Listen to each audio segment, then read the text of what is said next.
The hearing that we're holding today to consider Governor Doug Burgum of North Dakota to be the Secretary of the Interior.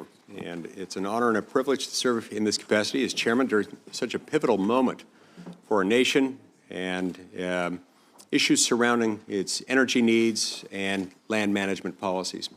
I want to extend a warm welcome to Governor Doug Burgum and to his wife, Catherine. Thank you for being here. And thank you both for joining us today. And you'll have a chance in a moment to introduce anyone else in the audience who's here with you today that you'd like to. Governor Burgum, your nomination to lead the Department of the Interior comes at an urgent time as Americans under the policies of the Biden administration are suffering from skyrocketing energy prices that drive up the cost of everything from gas to groceries, from housing to health care, to restrictive land use policies that tend to stifle growth generally. The challenges facing American families are mounting, and they're staggering. This past November, voters decided to send a clear message. They demanded bold leaders willing to break from the status quo and take a fresh approach, one less likely to result in this awful pattern of inflation in which we found ourselves over the last 4 years. Your nomination has garnered remarkable support from tribes, from organizations, businesses, and people of all stripes and backgrounds, particularly those who are most uniquely and directly affected by the U.S. Department of the Interior and its policies. The dozens of letters of support nationwide further underscore your reputation as a leader, one who's committed to change, committed to fostering relationships, and they reflect a pretty widespread confidence in your vision and in your readiness to lead this organization.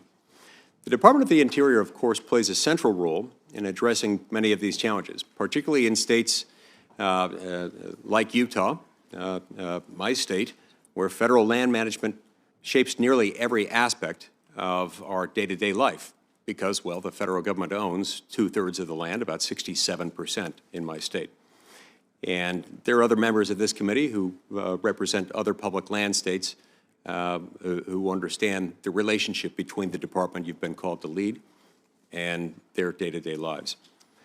Nearly 1/5 of the land in the United States is under the jurisdiction of the U.S. Department of the Interior. In my state, it's much higher than that, of course. And this influences everything from energy development to public land access, tribal relations, and wildlife management. In Utah, where the federal government controls more than 2/3 of the land, the impact of these policies are profound. The decisions made in Washington ripple through our economy and our communities in ways that are unmistakable and not always positive. Unfortunately, these policies have taken a troubling turn during the Biden administration, expanding national monuments like Bears Ears and Grand Staircase without meaningful input from local communities has jeopardized access and harmed the locals who call these places home. The public lands rule and restrictive management plans have placed unnecessary and often insurmountable barriers in the way of responsible resource development and land access. On his first day in office, President Biden issued a moratorium on oil and gas leasing, severely damaging our energy security and locking away resources we needed to power our homes and our economy. Now, over time, these decisions have revealed a pattern of disregard for the multiple use mandate that federal land management is supposed to uphold and to which it's been subject for nearly 50 years. The consequences of these policies extend, of course, far beyond Utah. As wildfires devastate California, it's clear that mismanagement of public lands has consequences that often reach far beyond rural areas.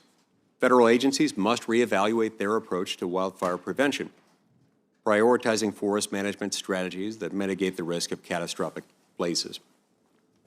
Utah and other western states know too well the devastation that these fires cause, and addressing this crisis must be a very key priority for the department. Reversing course will, of course, require bold leadership and a willingness to embrace innovative solutions. The Department of the Interior must take a hard look at the leasing restrictions of the last few years, which have steered development toward low potential areas while blocking access to high value resources like critical minerals. These are the building blocks of our economy and our national defense, and we can't afford to let bureaucratic delays jeopardize our future.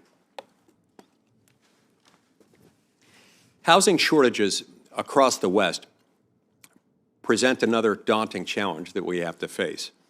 By working with state and local governments to identify underutilized federal lands, the department could finally meaningfully alleviate the housing crisis in places like Utah, where the demand for affordable homes far exceeds supply. Bills like My Houses Act would provide a long-term strategy and a strong framework for such partnerships, showing that federal land policy can drive solutions rather than creating obstacles. The Colorado River, a lifeline for millions across the West, faces growing threats. Effective communication and support from the Department of the Interior as states negotiate the river's future will be critical to safeguarding that vital resource. Our national parks also require renewed attention. These iconic landscapes are a source of pride and major economic driver for the gateway communities surrounding them. According to some polls, they're one of the few features of the federal government that people actually like, so we've got to take care of them. The department must work to balance accessibility with conservation, ensuring that visitors can enjoy these treasures without compromising the future. This will require stronger partnerships with local stakeholders to address infrastructure needs and manage visitor impacts. On the regulatory front, the misuse of the Endangered Species Act has caused significant harm by halting development projects and undermining state authority. While the ESA is an essential tool for protecting imperiled species, it must be applied judiciously and in coordination with local governments to avoid unnecessary conflict. Governor Burgum, your track record uniquely positions you, in particular, to lead the Department of the Interior during this challenging time. Your vision and your leadership will be instrumental to restoring restoring balance to federal policies and ensuring that public lands are managed with accountability and with care. Utah stands ready to work with you in tackling these challenges and charting a new course that reflects the principles of federalism and respect for local communities. Utah stands ready to work with you in tackling these challenges and charting a new course, and I invite you to visit Utah as soon as you have the chance to see firsthand the opportunities and the challenges we face. The hearing that we're having today marks the beginning of an essential conversation about the future of the Department of the Interior, and I look forward to hearing your perspective and exploring ways that we can work together to address these pressing issues. Thanks again for your willingness to serve, and really look forward to our discussions today. I'm going to turn the time over now to our ranking member, Senator Martin Heinrich from New Mexico. Thank you, Chairman, and Governor Burgum, welcome to the Energy and Natural Resources Committee.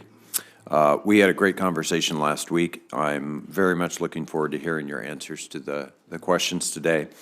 And I too want to begin by acknowledging the horrific wildfires in California over the last couple of weeks. And having spoken to many of my members on the dais, I know you're going to get some questions about that, and in particular about firefighters and how we make sure that they are supported.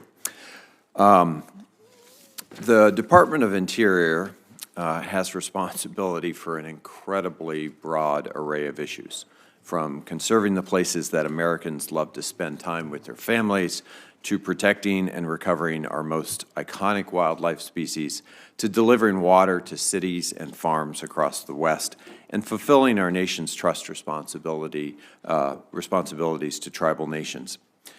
Pretty much any job that involves responsibilities that range from elementary school students and healthcare to bison is a pretty big job. Public lands are, they're where we go to camp and hike and hunt and fish and spend time with our families. They're where our veterans go to seek the peace and solitude that their service to our country could not always provide. And while there are some who argue that the very existence of public lands, places like Yosemite or the Bitterroot National Forest, are unconstitutional, but most Americans know that the idea of lands that belong to everyone, no matter where they live or who their parents are or how thick or thin their wallet is one of the most democratic ideas from our nation. I hope you'll join me in keeping public lands in public hands. And the Interior Department is also the leader in meeting our nation's trust responsibility to tribal nations and upholding the treaty commitments that we as a nation made to tribes and their members. As a nation, as we discussed in my office, we routinely fall short of meeting those commitments. We can and we must do better. As the relentless pace of climate change brings bigger floods, hotter summers, higher winds, as we've seen in California, and diminished snowpack, which we are experiencing in New Mexico, it's also driving the long-term aridification of the western United States. Over the next 50 years, it's expected that New Mexico will have 25% less water than we have had historically. And we're not alone in that. The Colorado River, which provides drinking water for 40 million people, irrigates billions of dollars worth of crops, provides essential habitat for fish and wildlife, and will likely never return to those early 20th century flows that we used to be able to expect. Through the Bureau of Reclamation, the Department of the Interior must play an active role in helping the West transition to that new water reality. And as you know, the Interior Department is also an energy department. As we make the transition to a cleaner energy economy, the land and water managed by the department will play an indispensable role in producing the energy that we need, as well as facilitating the ability to move that energy around the country. From geothermal and hydrogen to solar and wind, the department's work is at the center of our energy future. Governor, I very much look forward to hearing your plans on all of these topics and more, and I think we'll have some very active questions from all of our members today. Thank you, Senator Heinrich. We're now going to hear introductions from the North Dakota delegation. First, we'll hear from Senator Hoeven, and then a moment from Senator Kramer.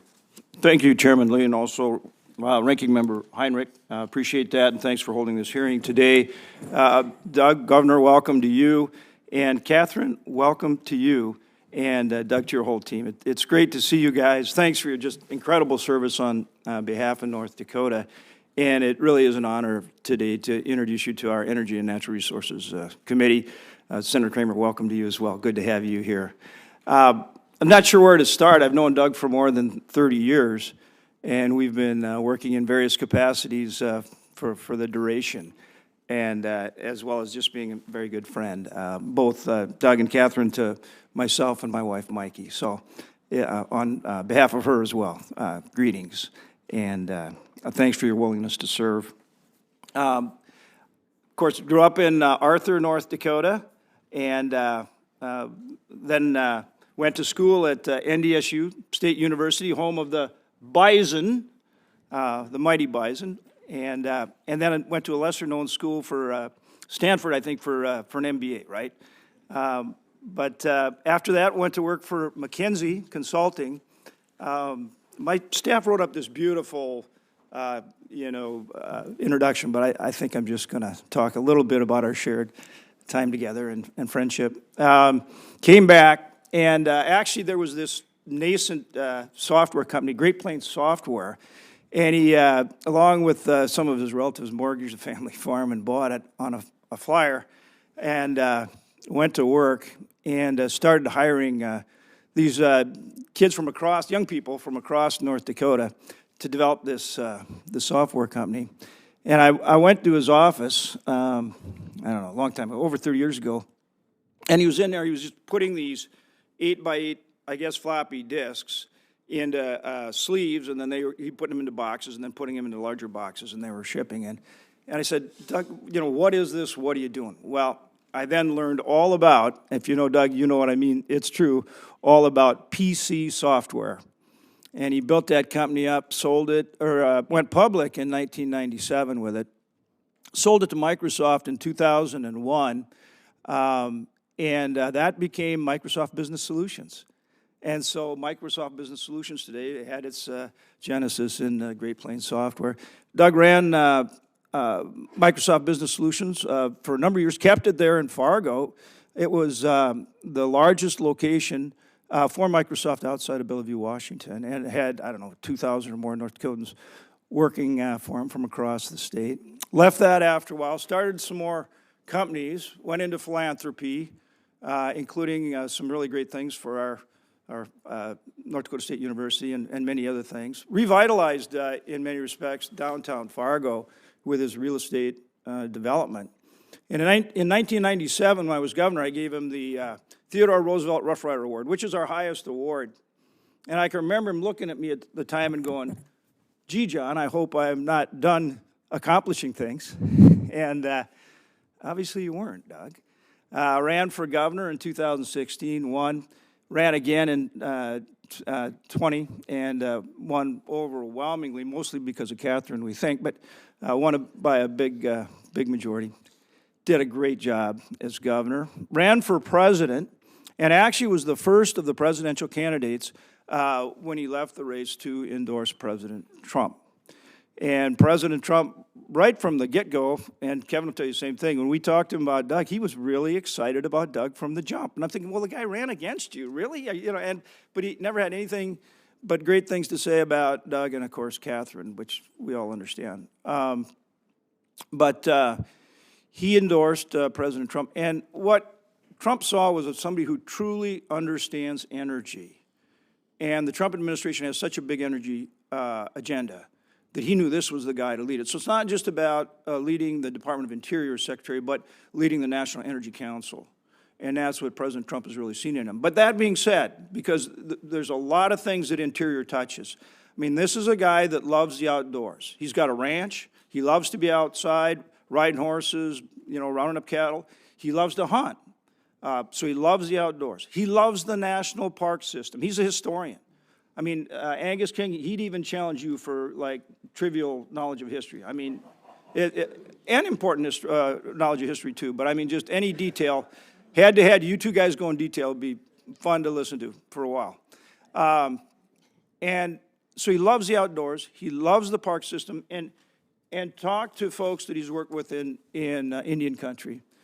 Every single tribe in North Dakota, we have 5 reservations, and we have a lot more tribes than that, but every single tribe has endorsed him. Mr. Chairman, I ask that these letters be introduced into the record. Without objection. And more than 180 different tribes across the country have endorsed him too. That says something. That says something about a guy who's willing to sit down and talk to folks. And this is a guy that fits this job. He really does. He covers all the bases. And so I hope everybody on this committee will take time and visit with him, because I think, and understand him where he's coming from, and understand that he will take time to understand your issues and work with you, because I think you'll find this is the right man, the right fit for this job. Thank you, Mr. Chairman. Senator Cramen.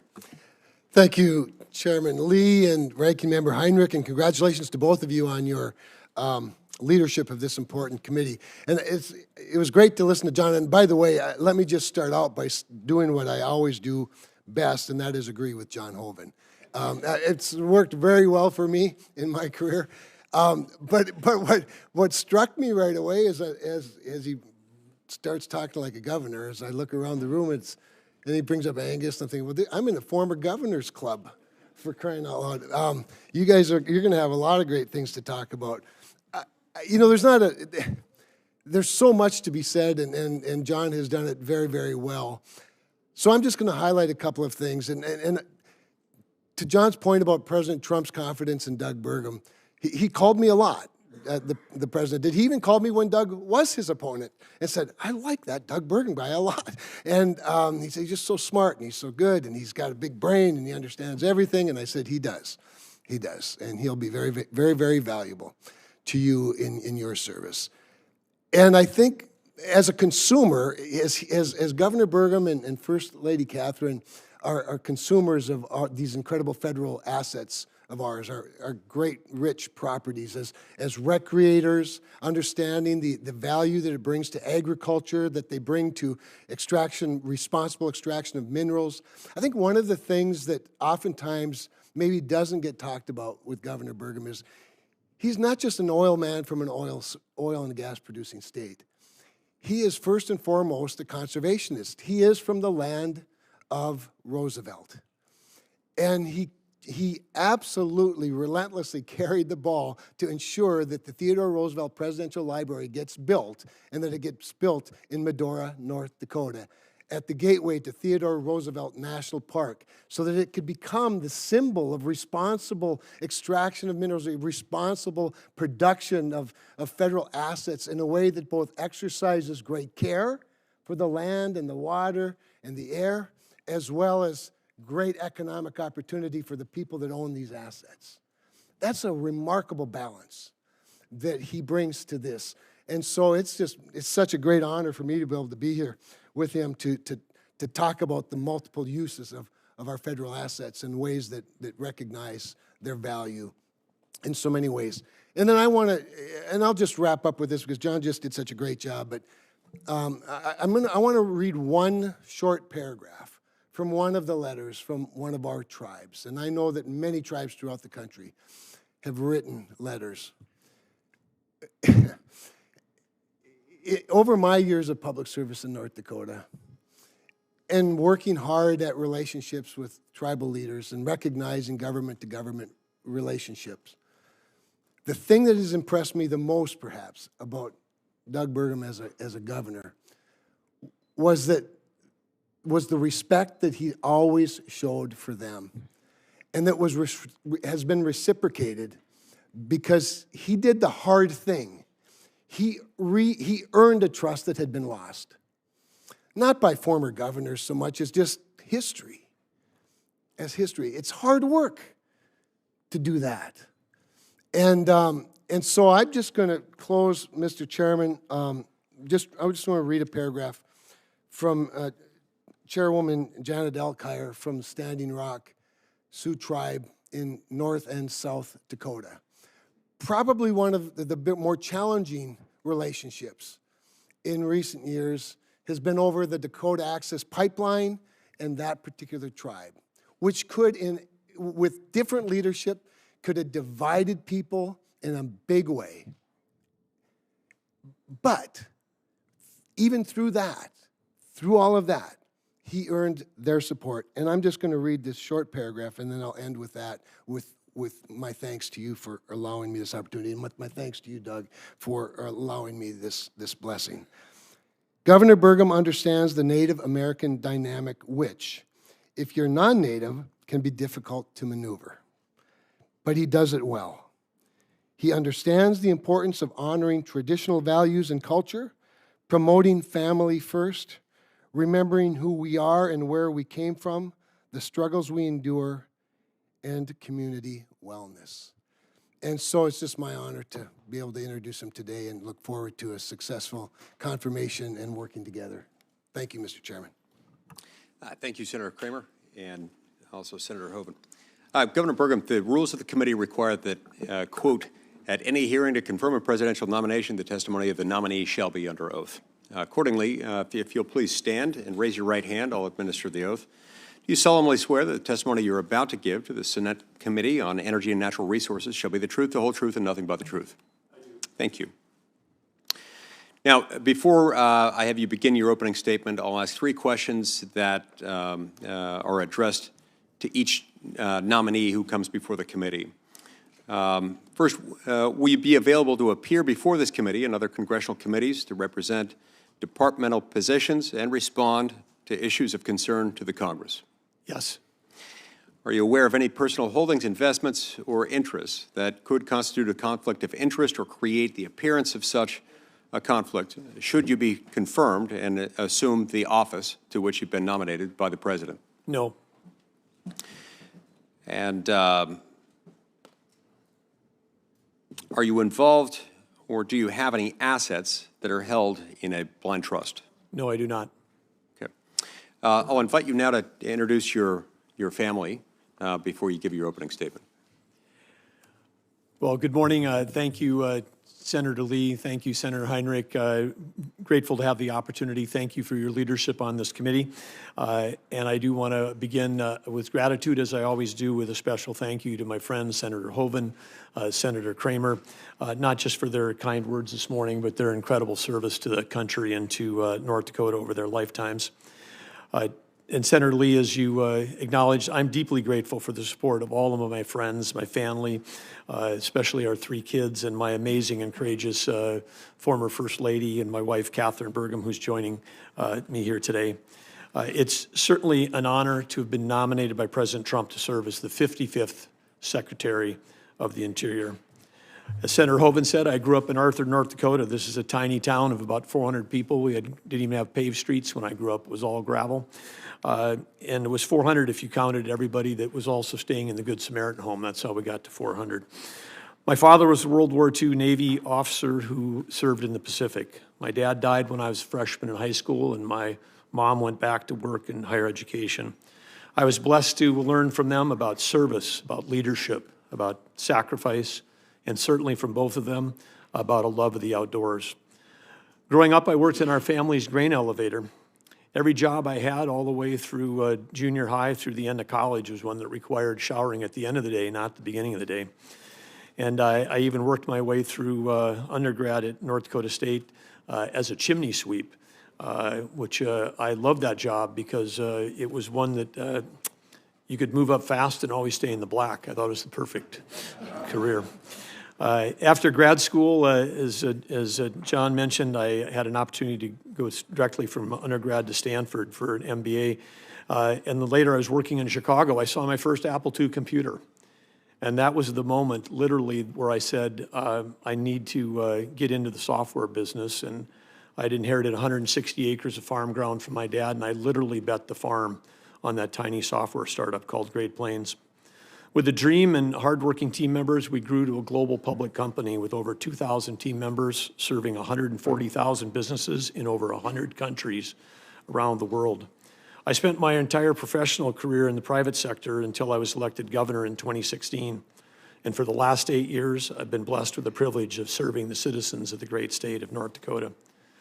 My time as governor has been a valuable preparation for the opportunity and the privilege to potentially serve as the role of Secretary of Interior, as our state and my duties specifically as governor there put me in contact with many of the bureaus inside the department. In North Dakota, we share geography with 5 sovereign tribal nations. State and tribal relationships in North Dakota have sometimes been challenged, but the current partnership is historically strong because we prioritize tribal engagement through mutual respect, open communication, collaboration, and a sincere willingness to listen. I'm grateful for the many tribal nations, both in and outside North Dakota, for expressing their support for my nomination. As governor of North Dakota, I also served as chairman of the North Dakota Land Board, which manages our state's land and minerals with the goal of yielding a return for a state endowment fund that significantly funds public education. I chaired the North Dakota Industrial Commission, which oversees 16 agencies that are related to a variety of things, including energy research, the state's geologic resources, energy production, and transmission. The governor of North Dakota also serves as the chair of the State Water Commission, overseeing billions of dollars of water resources and projects. All of these are parallel responsibilities to Interior and often interacted with Interior agencies. North Dakota, of course, is blessed with a rugged natural beauty, including the majesty of the Theodore Roosevelt National Park, which is home to Theodore Roosevelt's Elkhorn Ranch, which is considered by many to be the cradle of modern conservation. And of course, we have beautiful badlands. I'd like to note here on the record that our badlands are significantly badder than South Dakota's badlands. Just tremendously badder, not even close. But in addition to that, we've got great prairies, world-renowned agriculture. We've got amazing hunting and fishing, four-season outdoor recreation, and much, much more. In North Dakota, we created a prosperous economy by sustainably developing our natural resources, along with our respect for the land and the wildlife, and at the same time having among the cleanest air and the cleanest water in the country. During our tenure, North Dakota experienced among the lowest unemployment in the nation and the highest real GDP growth. Demographically, our state went from one of the oldest states to one of the youngest, We attracted record levels of talent and investment capital. I say this because our success was underpinned by the understanding that we live in a time of tremendous, tremendous abundance, and we can access that abundance as Americans by prioritizing innovation over regulation. If given the opportunity to serve as the Secretary of Interior, I'll bring those experiences and those lessons learned to the leadership of the tens of thousands of dedicated professionals within the Department of Interior. Which brings us to President Trump's vision for a vibrant future that we can achieve together. The American people have clearly placed their confidence in President Trump to achieve energy dominance. And by energy dominance, that's the foundation of American prosperity, affordability for American families, and unrivaled national security. Today, America produces energy cleaner, smarter, and safer than anywhere in the world. And when energy production is restricted in America, it doesn't reduce demand. It just shifts productions to countries like Russia and Iran, whose autocratic leaders not only don't care at all about the environment, but they use their revenues from energy sales to fund wars against us and our allies. President Trump's energy dominance vision will end those wars abroad, will make life more affordable for every family in America by driving down inflation. And President Trump will achieve those goals while championing clean air, clean water, and protecting our beautiful lands.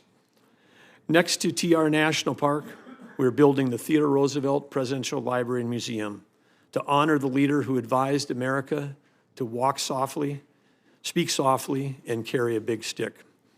In our time, President Trump's energy dominance can be America's big stick that will be leveraged to achieve historic prosperity and world peace.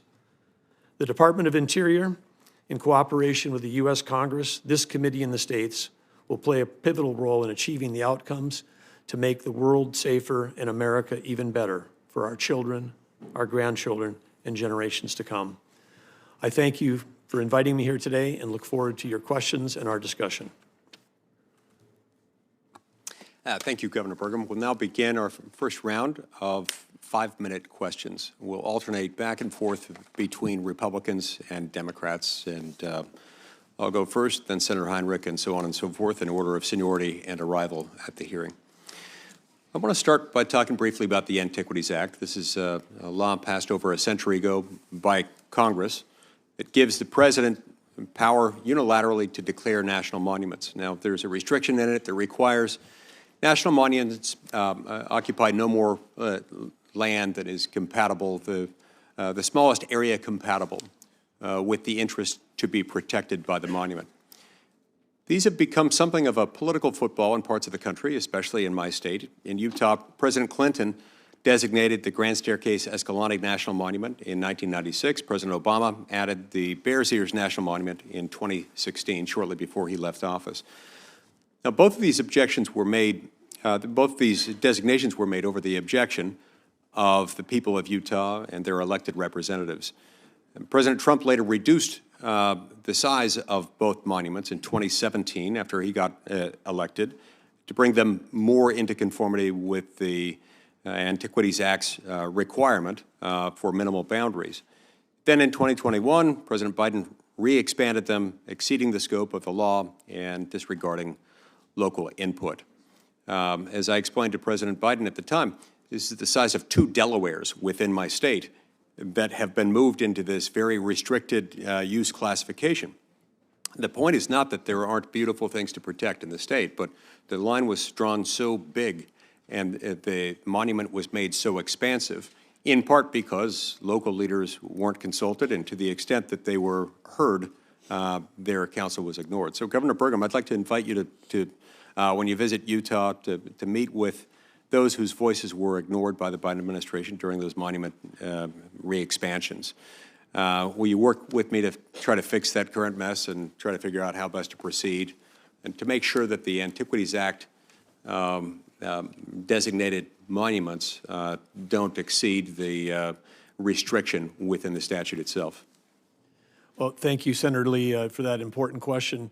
The 1905 Antiquities Act, of course, was signed into law by President Roosevelt himself, and it was, as you stated multiple times, it states very clearly that it's the smallest possible area to protect those objects to be protected, and its original intention was really to protect, as it says, antiquities, areas like, I would say, Indiana Jones-type archaeological protections. These are essential that we protect these areas as a country, and that's what the law was intended. But I would look forward to working with you, and particularly in the area of local consultation, because when the federal government overreaches into a state like yours that's already has over 60% of its land in public lands and restricts that use, it's got tremendous impact on tribes, on the local communities and all those around. And I just think it's important that we strike the right balance. I look forward to working with you on this issue. Thank you. I appreciate that. Housing is another area that I'd like to address briefly. There's a particularly acute housing shortage in the West, where the presence of federal land, not just the presence, but the predominance of federal land available for housing frequently results in shortages. It just makes a lot of things difficult. And it's not as though we have one part of the state that is all federal and another part of the state that is all non-federal. It's all intermingled. And as a result, it impacts all kinds of things. Now, many of our communities in states like Utah and Nevada, among others, find ourselves feeling sort of like we're islands, floating islands within a sea of federal land. And that just constrains growth and makes our constraints on our housing supply that much more dire. I would love to work with you on a bill that I've introduced, that I've worked on for several years, called the Houses Act.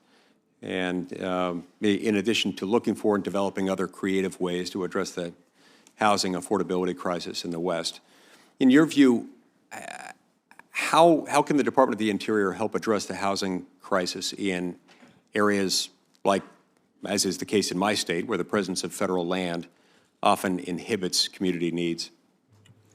Well, understand that one of the great challenges we're facing in this nation right now is housing affordability. And in my discussion and friendship with Governor Spencer Cox of your state, know that it's a high priority for him and for the state. I think there are opportunities for us to accomplish both. I mean, like I said, we're in a time of abundance. When we've got federal lands abutting urban areas, and we maybe have other areas that maybe need to be protected, like we've done in North Dakota as governor. Sometimes we've done land swaps, so we trade state land for private lands to provide better outcomes for both of those pieces of land. And I think there certainly are opportunities here. Public lands in general, some like the national parks, absolutely, we need to support and protect every single inch of those. But in other cases, we've got a multiple use scenario for our lands. And I believe there's pathways we can find, particularly in states like yourselves and others that have 50, 60% or more of your land held by the federal government, that we can find appropriate solutions to help address the housing. Look forward to working with you on that. Thank you, Governor. I see my time's expired. We'll turn the time over to Senator Heinrich. Governor, I want to actually kind of continue on that same vein. And I had a very long and detailed question here written by my staff that I'm going to depart from and just go to the heart of the issue, which is, I think what people are concerned about, and there was this was a very hot issue this year because of legal action, is the idea that we would somehow, in a wholesale way, divest of our public lands. So talk a little bit about that, how we can stay true to our conservation history, make sure that the things we do on our public lands, especially, well, not especially, but economically, recreationally, and as, they play such an essential cultural role in states like mine, can be supported while making smart decisions about individual parcels. Well, thank you, Senator Heinrich. I think we have to look no further than New Mexico for the answer to the fact that we can find the balance, because as I know Senator Hoeven and I hate to acknowledge, but New Mexico passed North Dakota as the #2 oil and gas producer in the state, and yet your state's got a tremendous record of protecting, cultural and historical lands and providing that balance. So I think there is certainly the opportunity for us to find that balance going forward, where we can protect the land that we need to protect, but also solve issues, whether it's housing or whether it's a resource development that may be of interest to the tribe and the local communities.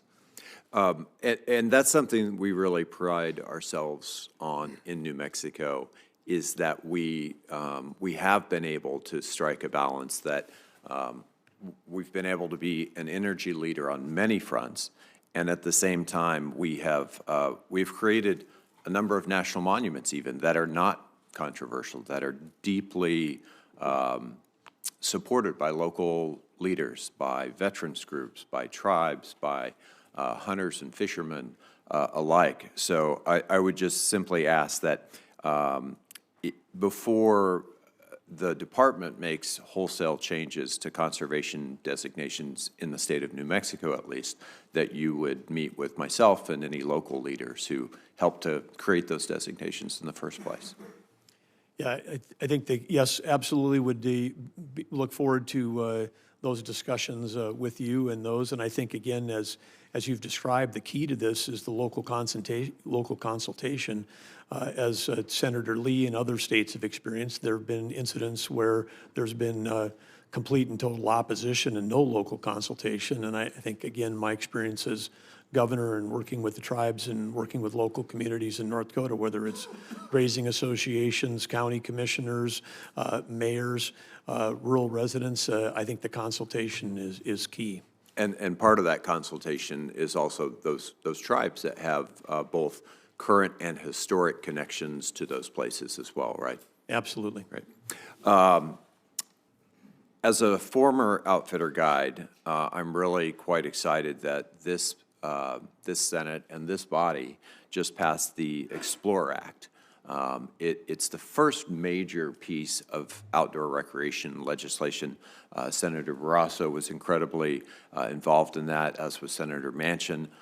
Permitting reform was something I worked on in that piece of legislation. And it's kind of a recognition of the big economic driver of our public lands that often doesn't get the same attention that energy and other uses get. So outdoor recreation in New Mexico is responsible for something like 29,000 jobs and billions of dollars of impact. On a national scale, it's over $1 trillion economy. So talk again a little bit about how we can balance those competing issues, as you did as governor, and support that outdoor recreation economy, because it is growing, and it's particularly critical to our rural gateway communities.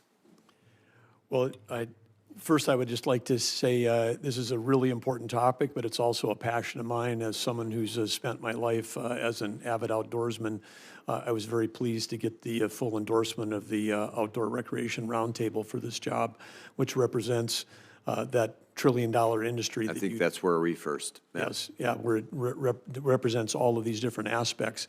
And I think that the opportunity for in most states, I recognize this as governor. We created a Office of Outdoor Recreation while I was governor, and continue to invest in whether that's access to fishing and hunting, public access on public lands.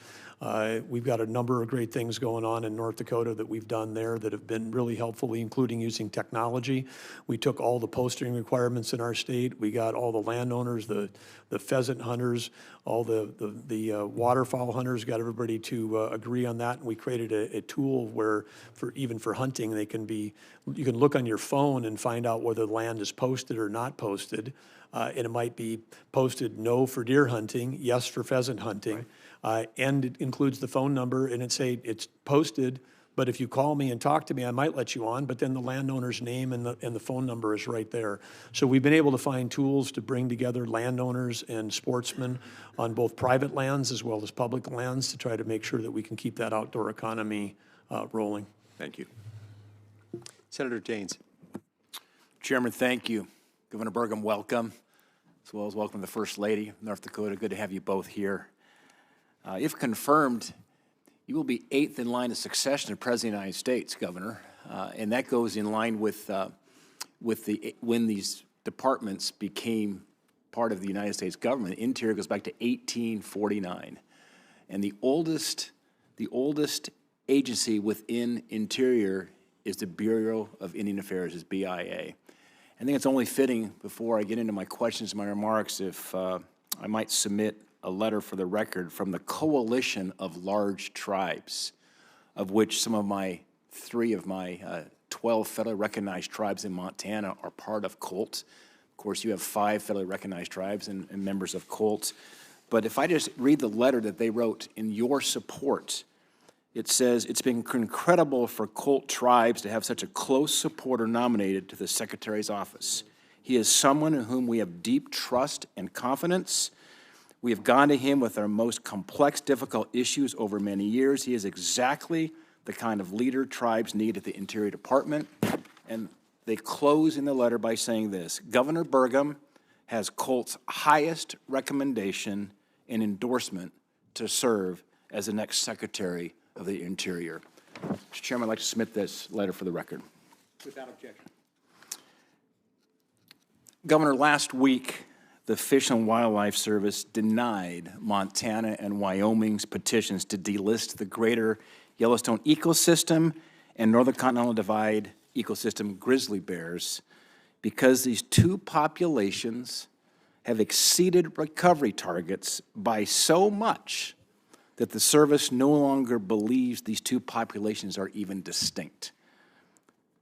We should be celebrating the fact that grizzly bear has recovered, is an example of a great species now that has recovered and is prolific across these ecosystems. But sadly, this ruling coming out of FWS punishes Montana's successful grizzly bear recovery efforts. It's really completely backwards.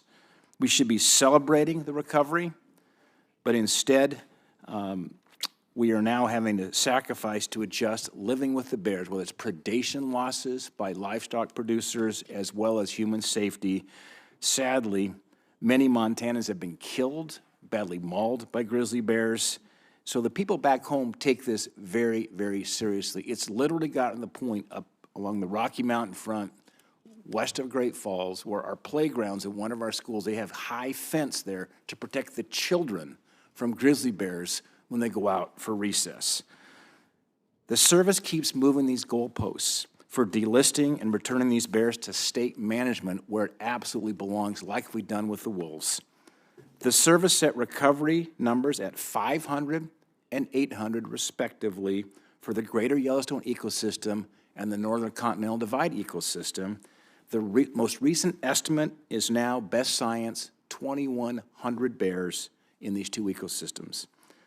Governor Burgum, would you acknowledge that the data shows the recovery of these two populations and commit to working with me to delist them? Well, Senator Daines, I'm aware of the data, and this is a super important issue. I know it to Montanans. It's important to people also in Wyoming and Idaho. I'm with you. We should be celebrating when species come off the endangered species list, as opposed to fighting every way we can to try to keep them on that list, because, as you say, the complications. And the other thing you mentioned in your remarks is also the state. Having been a governor, I understand how dedicated the state fish and wildlife representatives are from Montana, from Wyoming, from North Dakota, South Dakota. I mean, all of the folks. As the chair of Western Governors, I came to understand how dedicated those state officials are. I think there's a belief that when they come off of federal protection that they're unprotected. No, they're managed as they are all the other species in the state by the locals who've got the closest data. So yes, I pledge to work with you on this issue. Thank you, Governor. The Biden administration has been slow walking 3 critical permits for coal mines in Montana. The Bull Mountain mine south of Roundup, the Rosebud mine that supplies coal for Colstrip, and the Spring Creek mine in southeast Montana are all desperate need right now to finalize permits. The Bull Mountains mine has already had to lay off hardworking Montanans because the Biden's Office of Surface Mining has refused to finish the needed reviews. My question is, when confirmed, will you prioritize completing these permits so Montana families don't lose their jobs? Senator Daines, this is part of a larger crisis our nation is facing around electricity. We have a shortage of electricity, and especially we have a shortage of baseload. We know that we have the technology to deliver clean coal. We're doing that in North Dakota.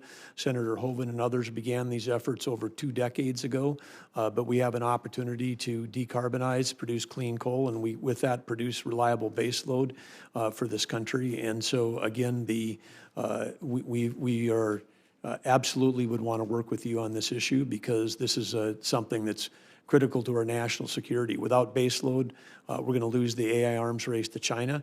And if we lose the AI arms race to China, then that's got direct impacts on our national security in the future of this country.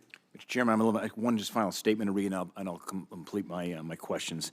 I want to quickly close by highlighting the importance of a bill that I'm working with Senator King of Maine. We co-chair the National Parks Subcommittee. We're proud of the fact that no matter which way the gavel goes, it goes back and forth over time in the U.S. Senate. Angus King and I are always co-chairs as we work together on behalf of our national parks.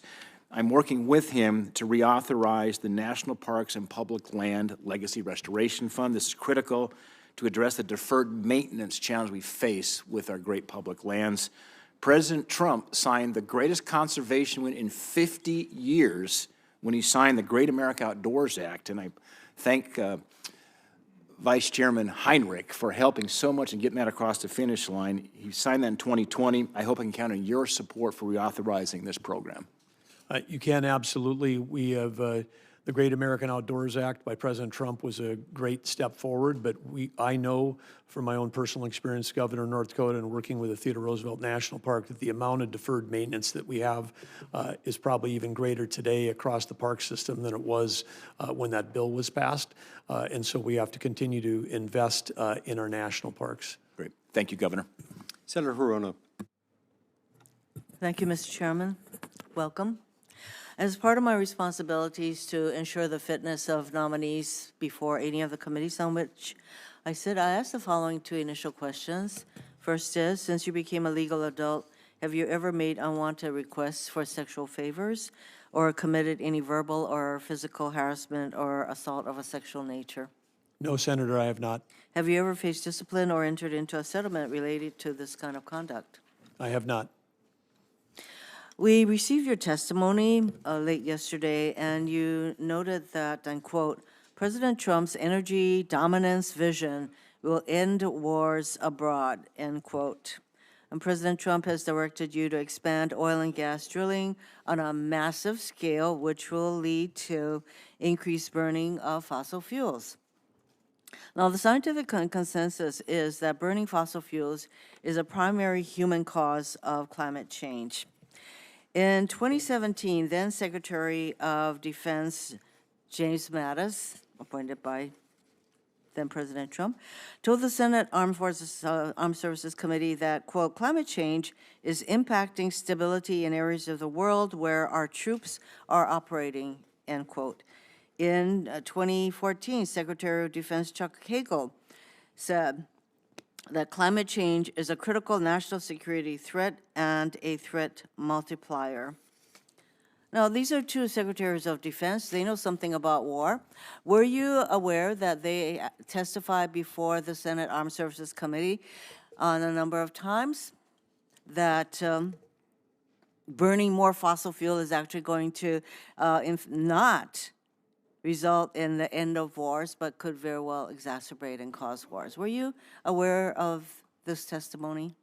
Senator, no, I'm not aware of that specific testimony, but I do know that, that within fossil fuels, the concern has been about emissions, and within emissions, we have the technology to do things like carbon capture to eliminate harmful emissions. Well, the fact of the matter is that you have military leaders who acknowledge that climate change is a major issue.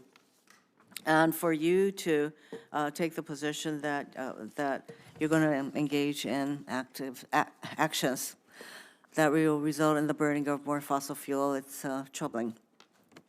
As Secretary of the Interior, it is your duty to see that the department carries out its mission to protect and manage our national our nation's natural resources and cultural heritage. If you are ordered by the president to act in a manner that is counter to the department's mission or to the Constitution, such as drilling in Bear Ears National Monument, will you do as the president asks? Because he wants to drill in that monument. Well, Senator, of course, as part of my sworn duty, I'll follow the law and follow the Constitution, and so you can count on that. And I have not heard of any Well, anything about President Trump wanting to do anything well, he other certainly wants other to. than advancing energy production for the benefit of the American people. We in a all know legal that way. the president wants to drill, baby, drill. And in your testimony, you say that he has a energy dominance vision. So I would ask you that, should you be confirmed, that you will have these kinds of matters that you'll have to decide. Are you going to drill in a monument? Are you going to protect our natural resources? Or are you going to drill, baby, drill?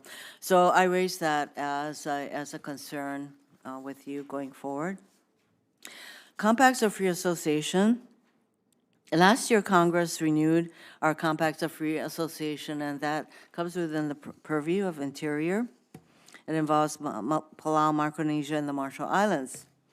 I would like to get your commitment to implement the new compacts of free association in accordance with the bipartisan law that was enacted last year.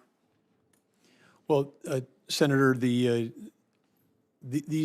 Pacific Islands, in addition to the three that you mentioned that are part of the compact, but also the others that are under the insular areas of interior, are all critically important to national security for the United States of America. All of them have important military implications. All of these are places where U.S. Sailors fought and died during World War II. And with the aggression that China is showing in the Pacific, it's more important that we support them more than ever. I know that Hawaii plays an important role, including in things like with medical care for those residents of those islands, and I think it's important that the federal government does its share as opposed to putting the load on the state. Thank you. It sounds as though you have familiarity with the compacts, for which I am gratified. Thank you, Mr. Chairman. Thank you. Senator Justice.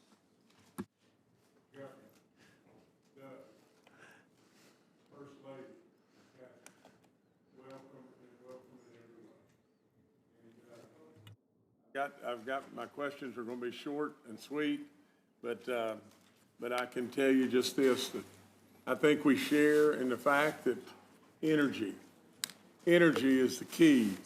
Energy, oh gosh, I don't have my mic on. Okay. Well, okay. Good enough. I'm talking loud enough anyway. But nevertheless, energy is such a key that opens every door. In my opinion, every single door. And the world is starving for us, America, to lead the way. And I believe we share that thought. I believe we share the thought that electricity, if we don't watch out, will become a crisis like we can't imagine. And we absolutely need to be prepared and move forward in that. But we've got a problem along the way. Permitting has gotten totally outrageous. And absolutely, we all want it to be fair and proper and not endanger our environment. We all share in that. But absolutely, I ask you, Governor, I ask you, please, tell us your thoughts on how we're going to approach this, how we're going to approach this, the issues with fish and wildlife, and on and on and on. Please tell us. Well, I should say, Governor, now Senator, so great that you're here in the Senate, and what a fantastic job you did as governor, and it was a pleasure serving alongside of you as another energy state. You've got everything, just you get that we are in an energy crisis in our country, and the first place is actually related to electricity.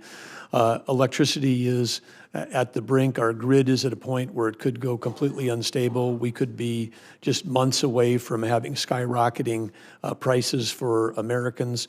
And of course, as we talked about in the AI arms race, we need electricity for manufacturing, and AI is manufacturing intelligence. And if we don't manufacture more intelligence than our adversaries, it affects every job, every company, and every industry. You understand this, and we've got to get to work. The permitting right now, in some of the queues in FERC for electricity, it's 7 years or longer. And it's a completely, that queue in FERC is 95% intermittent sources and only 5% baseload. We need baseload to be able to allow the renewables to be part of the system. We've got to have the balance between those two, or the grid, which is like a giant machine, just doesn't work. And so we've got to get to work. And permitting reform and speeding permitting. Right now, we've stacked the deck where we are creating roadblocks for people that want to do baseload, and we've got massive tax incentives for people that want to do intermittent and unreliable when the balance is out of whack, and we've got to bring it back in line. And we can do that and still achieve the objectives that we want to have about having cleaner environment, because the U.S. has done that. We are the one nation on the planet that's actually reduced CO2 over the last 20 years. We're the ones that have done it. China's doubled their CO2 emissions in the same time frame. Well, thank you, sir, and thank you for your kind comments as well. Now, if I could just ask one more question and just shift just a little bit. We all know the outdoors touches our soul, and I'm an outdoorsman like crazy. I have enjoyed hunting and fishing all across this nation, but especially in my home state of West Virginia. And I welcome you to come to West Virginia to experience that just what I'm speaking of. But I would just say just this. We have an attack on our sport of hunting and fishing.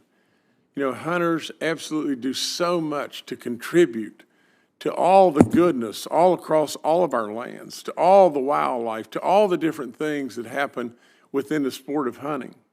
And I know you share, my love just as much as I know my love. With all that being said, what will you do to ensure that we will perpetuate this unbelievable tradition to our youth and all those to come? What will you do, sir? Well, Senator, in North Dakota, we've taken steps, as I know other states have done, to create youth hunting seasons, youth hunter education, make it more available, create more opportunities, as we have also done for disabled and wounded veterans. But when we have public lands and we've got public access, the greatest conservationists in our country, and some are probably listening today, but whether it's the Rocky Mountain Elk Foundation, Mule Deer, Pheasants Forever, Ducks Unlimited, you name any of these organizations, they're the ones that raise the money that actually pour dollars into conservation in this country. Hunters, the Safari Club, all of these different groups, and of course, President Roosevelt, Theodore Roosevelt, one of the founders of Boone and Crockett. I mean, he was a hunter who also set the ethic for conservation for our country. And so these two things go hand in hand. You cannot separate hunting from the love of outdoors, respect for wildlife, and dollars that flow back into habitat and making sure that we've got a hunting, we've got the privilege of hunting for the public. It doesn't matter who you are. In North Dakota, you can get a $20 tag and go on a hunt that's just as amazing as if you were, going to Africa. I mean, it is a miracle that we have in this country, one of the few countries that has that, something we have to fight and protect to preserve. Thank you, sir. And I've only got just one other comment. President Trump is bringing to us amazing nominees. But in my book, this man, just think just for 1 second. He's super smart. His track record's unbelievable. He has experience off the chart. If anybody is the pick of the litter, it's got to be this man. He's done an amazing job. But he's got courage like you can't imagine. Just think about this. He stood on one leg at the debate and absolutely with a torn Achilles. And I've been a coach forever in basketball. And I've seen kids get a torn Achilles, and absolutely it is one serious injury. How you did this, I will never know. But nevertheless, I give him kudos for courage beyond belief. Thank you so much, sir. Thank you, Senator. Maybe you'll tell us that someday. I assume it involved just biting on a leather strap until moments before you walked on the debate stand, but We can save that for another day. Senator King. Thank you, Mr. Chairman. I associate myself with the comments about sportsmen. Just several weeks ago, I accepted the chairmanship of the Congressional Sportsmen's Foundation, which I'm greatly honored to do, and look forward to working with you on those issues.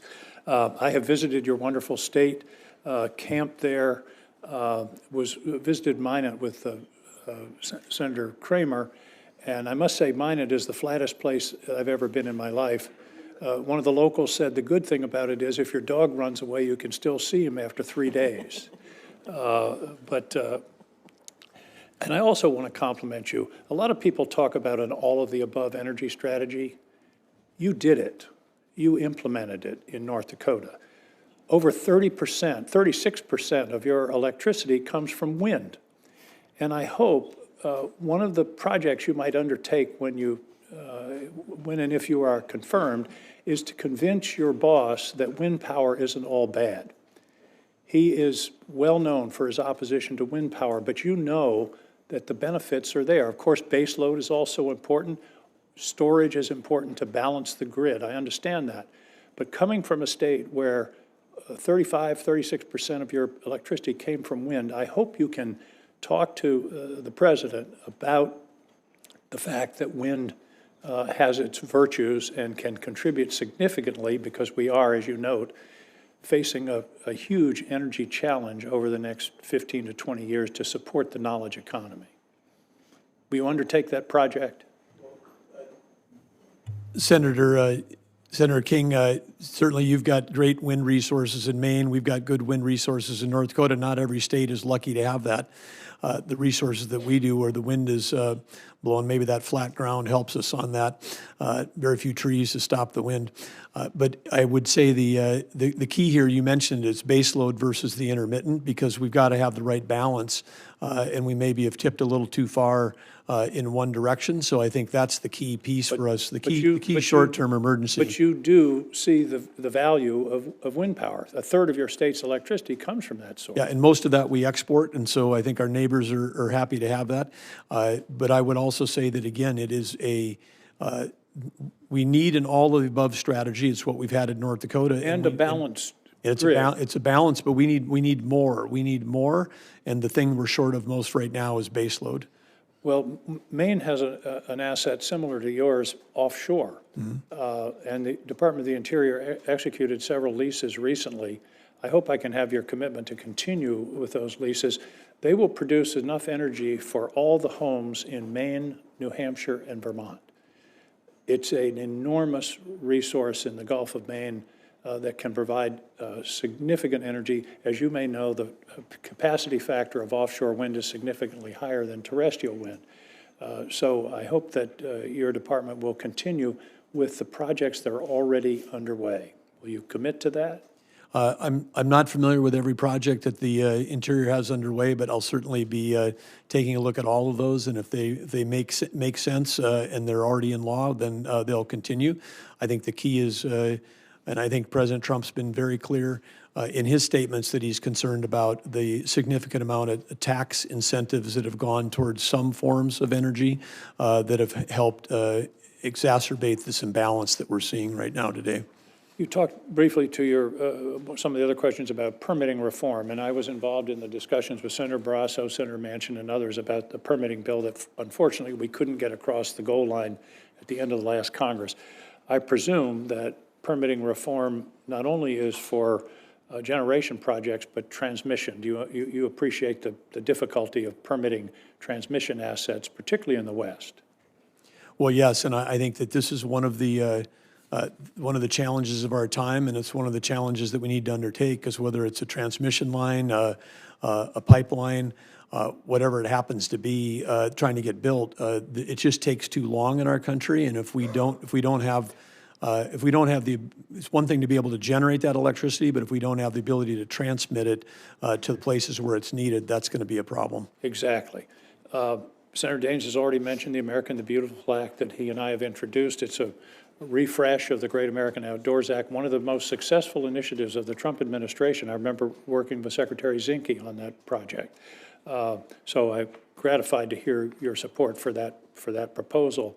Final point is, we talked about, and that talks about the backlog of maintenance in the national parks and public lands. One of the problems is the department has chronically underfunded maintenance on an ongoing basis. In other words, we're being asked to fix a backlog that frankly should not have existed. And I hope that you'll work with the National Park Service and the Office of Management and Budget to be sure that a sufficient fund is allocated to ongoing maintenance so we don't continue to dig the hole deeper. Well, I agree with you on that, and this is one of the things when I came in as a business guy into government, I was shocked to find out that we, in North Dakota, didn't have appropriate formulas for funding deferred maintenance. I mean, everybody was happy to approve appropriations to build new buildings, but it was tough to get a dime to take care of the ones we already have. And I think that this is something we're going to take a look at procedurally within Interior. I know that we've got over 2,400 locations, I'm told, in terms of where we've got people stationed. Right. We've just got to make sure that not just the national parks, but across the whole department. But we've got to get the formulas right, because we're creating liabilities for future generations if we're not taking care of that deferred maintenance. I can tell you that the formula right now is not right, so I encourage you to take that step. Thank you very much, Governor, for joining us, and we'll look forward to hearing from you further in this hearing. Thank you. Thank you, Senator. Mr. Chairman. Senator McCormick. Governor, good to see you. Catherine, good to see you. We had a great meeting, I guess, a week or two ago, and I promised to visit the baddest badlands in the Dakotas. I'm looking forward to that. And I know we got all these energy state governors here, but in Pennsylvania, we like to think that the path to energy dominance goes through the Keystone State. So I'm so glad to have you here before us today.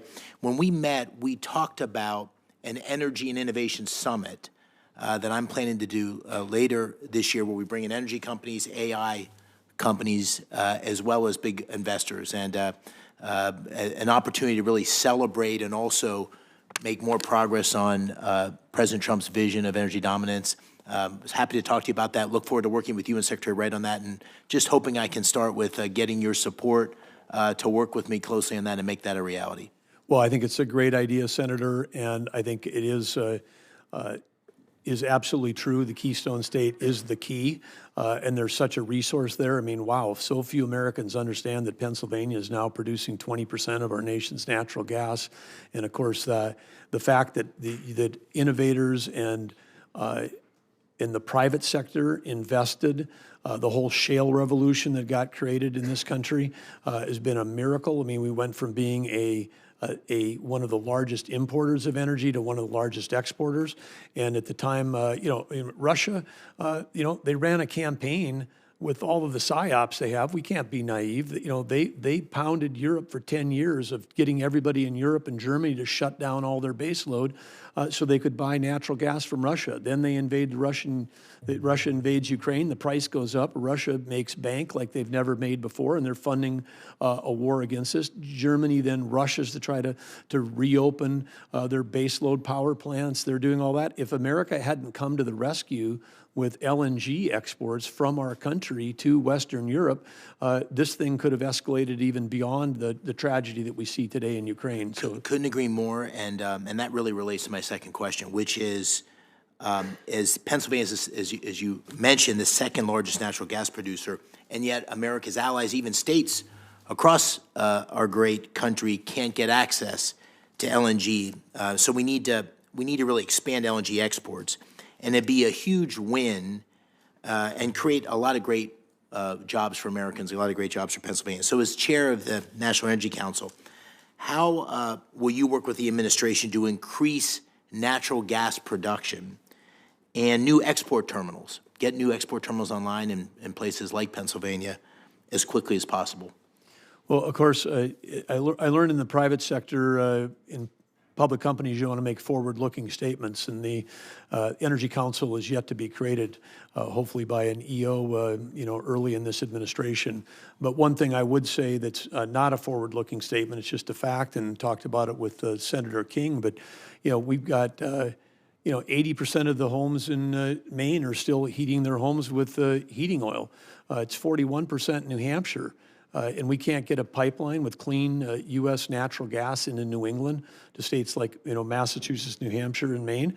And at the time of the Russian invasion, not only had Western Europe become dependent, we were offloading, hundreds of thousands of barrels of dirty Russian heating oil into New England. Boston Harbor, right? Yeah, so I mean, it's like we have a national security issue, and we've got to be able to get clean U.S. energy to every state. We need the transportation networks, whether it's pipelines or transmission lines, to do that. We can't be at a time of risk, of global risk like we are now in global national security, to not be, to be in a position where we're exposed to supply chains that depend on our adversaries, whether it's critical minerals with China or whether it's heating oil from Russia or uranium from Russia. We can't be dependent on them. We've got the resources here. We need to develop them. Like many energy-producing states, Pennsylvania has thousands of orphaned wells that need to be plugged. Many states have programs to plug these wells that have worked pretty well over many years. I'm concerned that the federal funding that's available for that's being held up for a number of these projects because of red tape. And so, as Secretary, will you streamline these requirements so states like mine can quickly access the much-needed funding to plug these wells? Well, this is I don't want to say a passion project because I'm passionate about a lot of things, but the federal legislation which was put in place during after the pandemic was modeled after something we created in North Dakota, and I want to thank Senator Hoeven, Senator Kramer for their work on doing that. Pennsylvania, of course, you guys have been producing and drilling oil wells since the 1880s. North Dakota's first one wasn't until 1951, so ours were all easier to track of. We've got ours down now in North Dakota to under 200. There are other states that have tens of thousands of abandoned orphan wells, and this is something from an environmental standpoint we've got to take care of. The technology's there, we can clean it up, and there's ways to do that, and it can be great for the local economy, great for reclamation. There's a way to do it. So I've got a lot of knowledge in this area, and you can count on my support to make sure that we've got a Look forward to working with you on take that. care of this. I mean, part of it, the U.S. can be energy dominant, but we have to maintain the path which we're on. We do it cleaner, safer, and smarter than anybody else in the world, and we have to maintain that. Thank you. Senator Cortez Masto. Thank you. Governor, good to see you again. Thank you for meeting with me. Welcome to your wife, Catherine. It's a good name. Thank you very much. Let me just, we talked a little bit about this, but I want to bring this to the public as well, because Senator Lee and I do have a lot in common when it comes to our public lands. That most of the lands in the state of Nevada, about 85%, are owned by the federal government.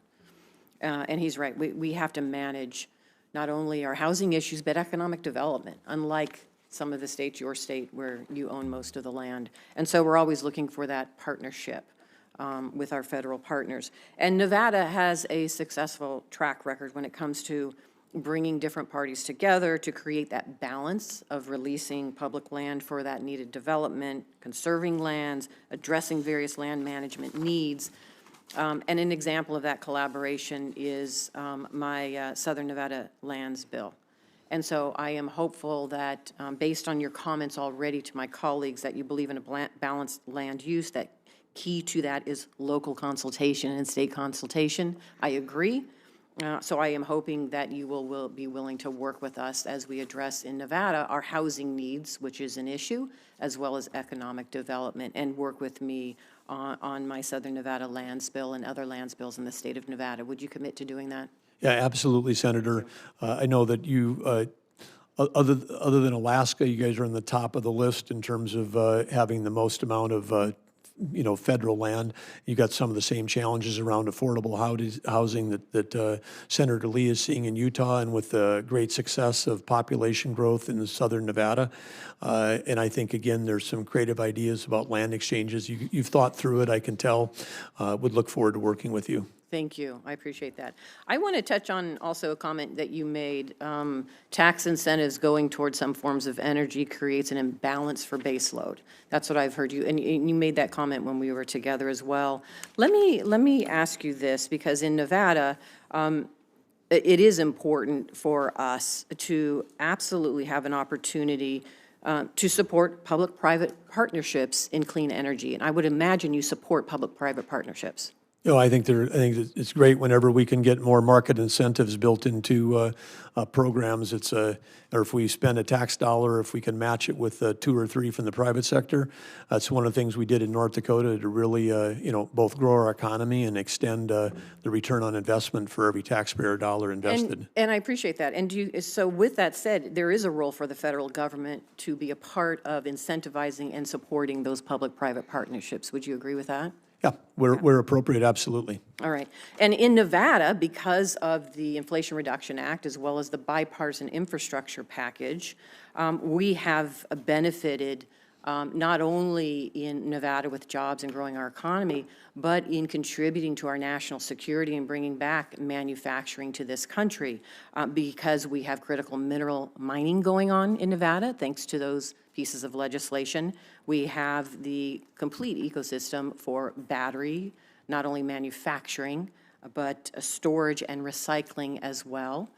And our energy now is both gas as well as solar. Solar is really one of the #1 areas that we have in the state for our energy needs, and that's why battery storage is important. So let me ask you this, and maybe I'm wrong about this, but isn't the combination of renewables plus battery storage baseload?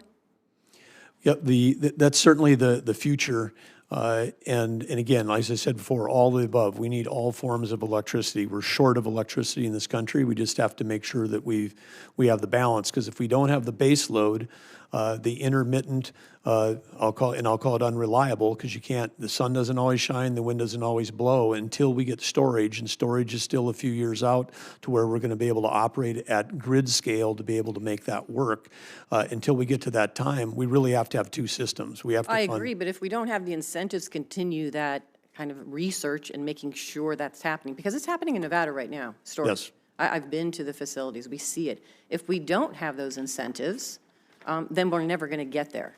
And so my concern is, and what I'm hearing is, under this administration, a shift from those incentives for renewables back to fossil fuels.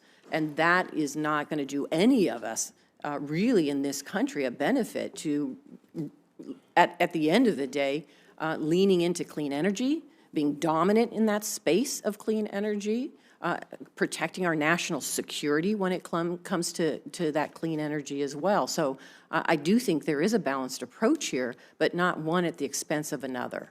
And I'm hopeful, based on your experience as a governor, what I just heard and I know about your state, because you found that balanced approach for energy, and every state's going to be different based on their geography, that you're going to work with states as well and not take away an opportunity where they can have that balanced approach for energy. Would you be willing to do that, even stand up to the administration when it somehow is not a benefit, what they're trying to do to a state like the state of Nevada? I'm a Republican governor, and I are in lockstep when it comes to moving forward in this space. Well, there are certainly big opportunities in Nevada, whether it's solar, geothermal. There's a lot of opportunities, critical minerals, lots of things to work on. But I would say that the benefit to every American is if we have base load that's reliable, that works, that's part of how we have affordability. I mean, every American today is paying more for their electricity than they were before. So the current policy is hurting every American. It hasn't happened yet, but it's coming soon. More and more brownouts and blackouts because we aren't going to have the balance in the grid. And I think every senator and every governor is going to be hearing from every consumer. And so this is something we have to work on together as a priority to make sure that we restore balance to the grid, and that means that like I said, you take a look at a FERC queue that's got 95% intermittent and unreliable, that probably tells us we're a little bit out of balance, and we've just got to bring it back and then keep moving forward. But great opportunities to work with you in Nevada. You've got some special opportunities and resources, and I'd say critical minerals, which you mentioned. I'm glad you brought them up. But we in the IRA, we passed all kinds of incentives for electric vehicles at a time when China is controlling 85% of the critical minerals in the world. So, I mean, incenting something which increases our dependence on a major adversary, because we're in a Cold War with China, and we're in a cyber war every day with them. I mean, right now, we're in a cyber war with them, North Korea, Russia, Iran. Every day we're being attacked by these folks. So you don't support the credits for electric vehicles, and that would be something that you would support the administration repealing? Well, I support economics and markets, and if you add up the EV totals, it's over $900 per ton of CO2 avoided.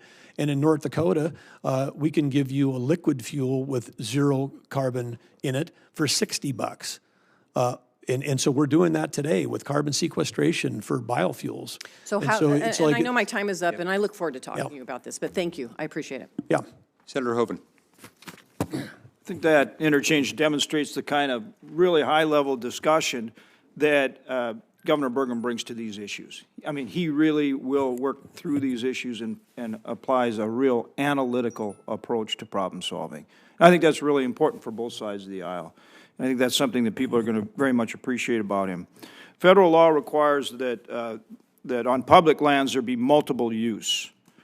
Recently, the BLM promulgated rules that violate that law very clearly, in my opinion.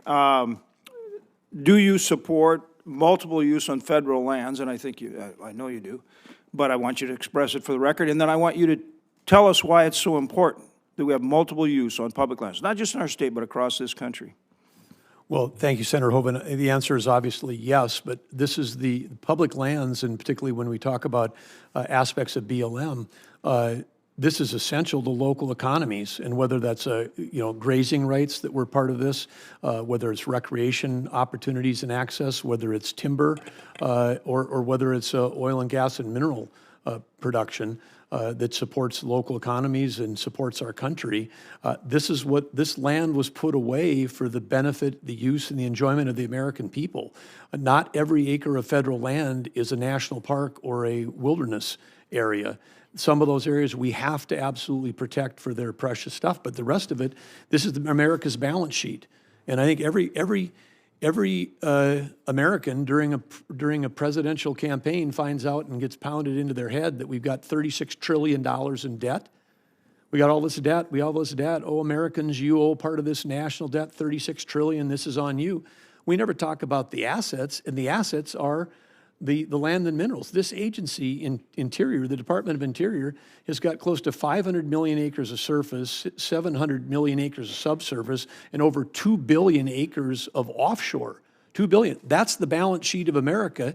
And if we were a company, they would look at us and say, wow, you are really restricting your balance sheet. And do you know what those assets are worth? We don't. I believe we ought to have a deep inventory of all the assets in America. We ought to understand what are our assets, 100 trillion, 200 trillion? We could be in great shape as a country.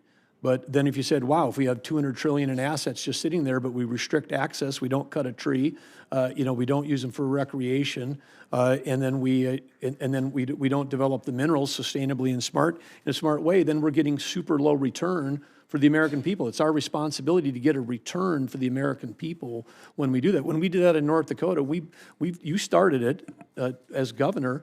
On the land board, we've got, in our little state, we got a $12 billion endowment for K-12 for about 125,000 kids. I mean, we got an endowment bigger than most universities in the country for our K-12 system because we learned how to utilize this stuff. And guess what? We still have among the cleanest air, cleanest water, greatest recreation in the nation. This is the time of abundance. We can do all of it. Yeah, and so it really is about working with people in all these different uses. And that's true with working with, in Indian country on the reservations as well, right? Empowering the local tribe, to decide, make those decisions about how they use the land and all the beneficial ways that they can, right? Yes, well, in our state, I mean, MHA Nation, the Mandan, Hidatsa, Rikra, the 3 affiliated tribes, one of the great energy tribes in our country. These guys are, I say the hardest job in America, it's not being a governor or a senator. The hardest job in America is a tribal chairman because you get a whole nother layer of federal bureaucracy on top of you.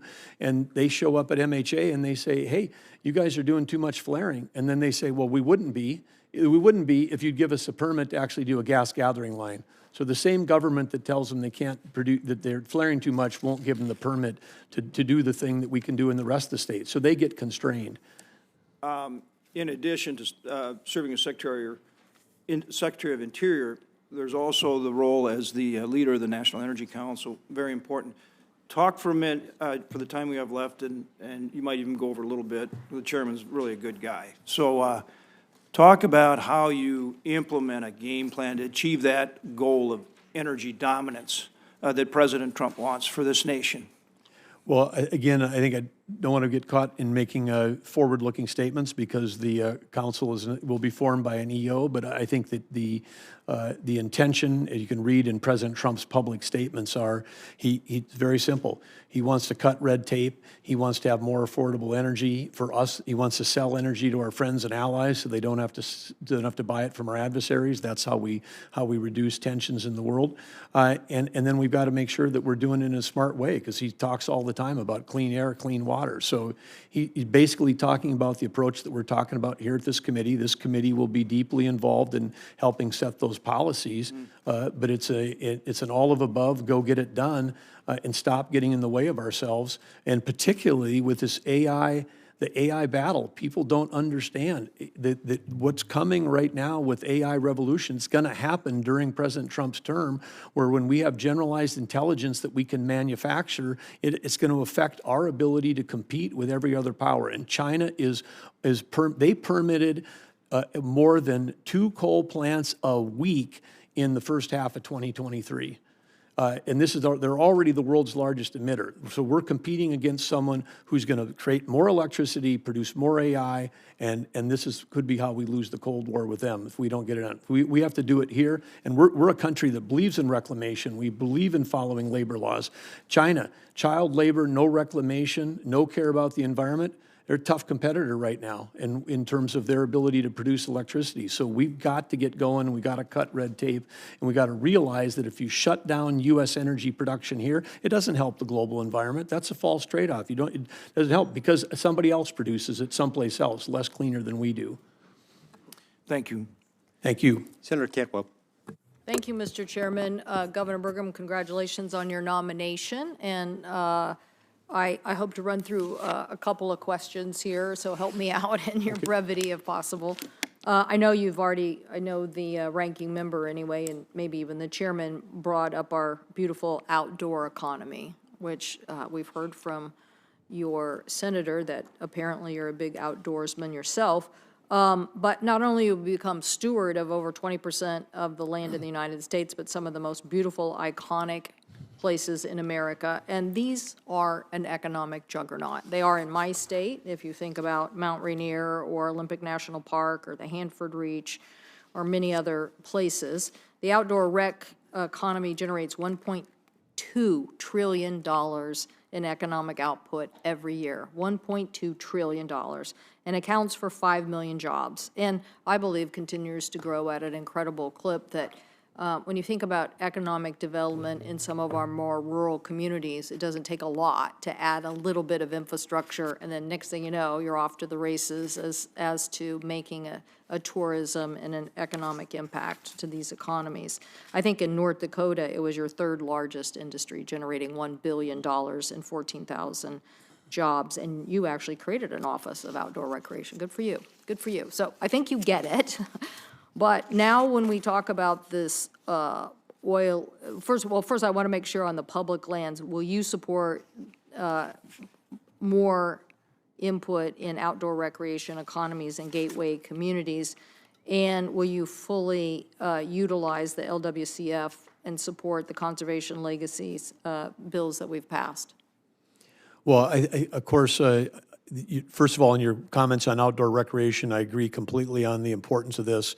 And it's not only good for the economy, it's also good for the health of Americans. I mean, I think one thing that we understand is that we just need more people to get off their devices, get outdoors, get engaged, understand the importance of our land, our wildlife, our soil health, all that aspects of it. And again, we are facing a mental health and addiction crisis in our country, and part of the answer is for many people is that getting that connection back to the outdoors. So support that completely, and would look forward to working with you on your other issues as well.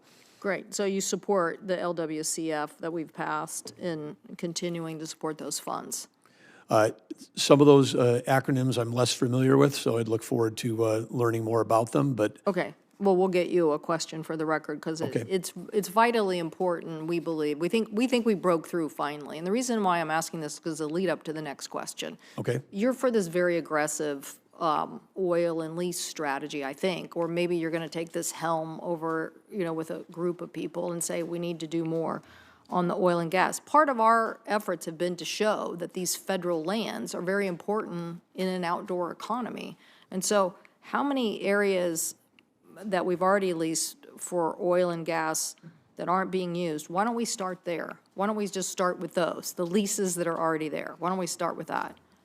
Well, I think I would use the term that I was for aggressive. I've never stated that. I'm for following the law. In the current administration in North Dakota, for the first time since Harry Truman, the quarterly lease sales were not held as required by law. It didn't happen for 2 years. We ended up having to sue the federal government just to follow the law. So I think the starting place is for us to go back to follow the law on these.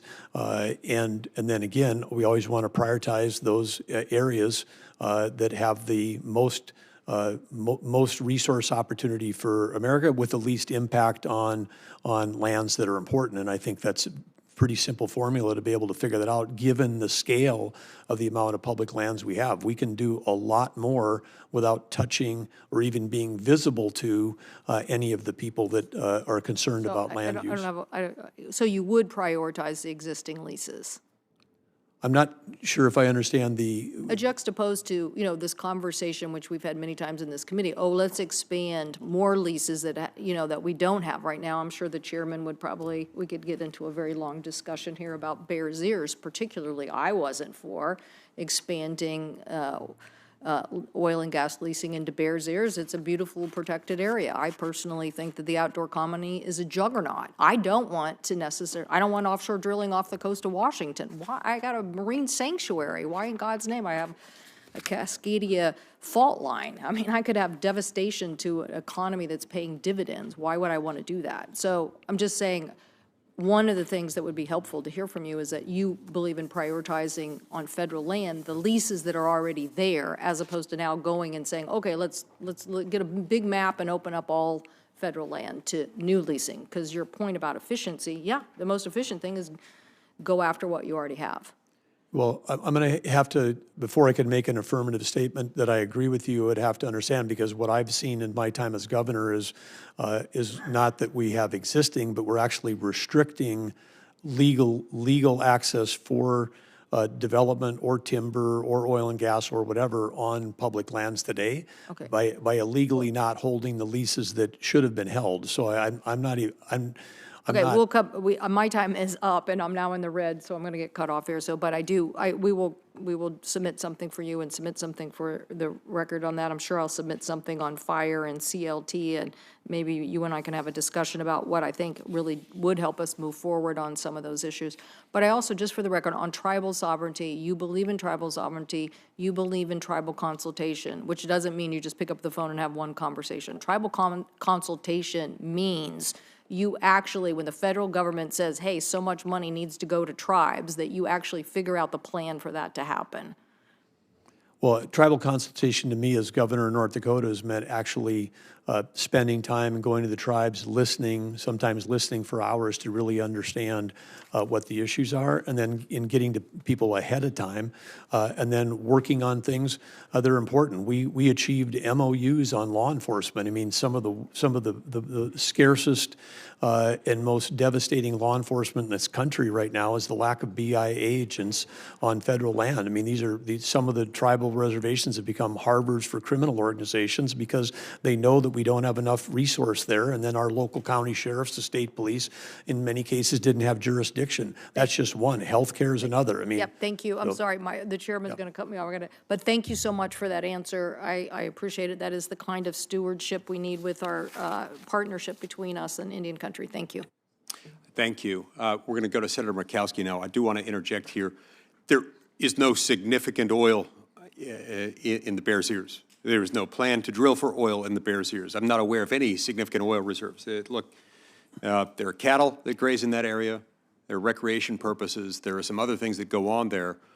I don't know who came up with this idea that somebody's getting ready to drill in the Bears Ears National Monument. It's paranoid fantasy.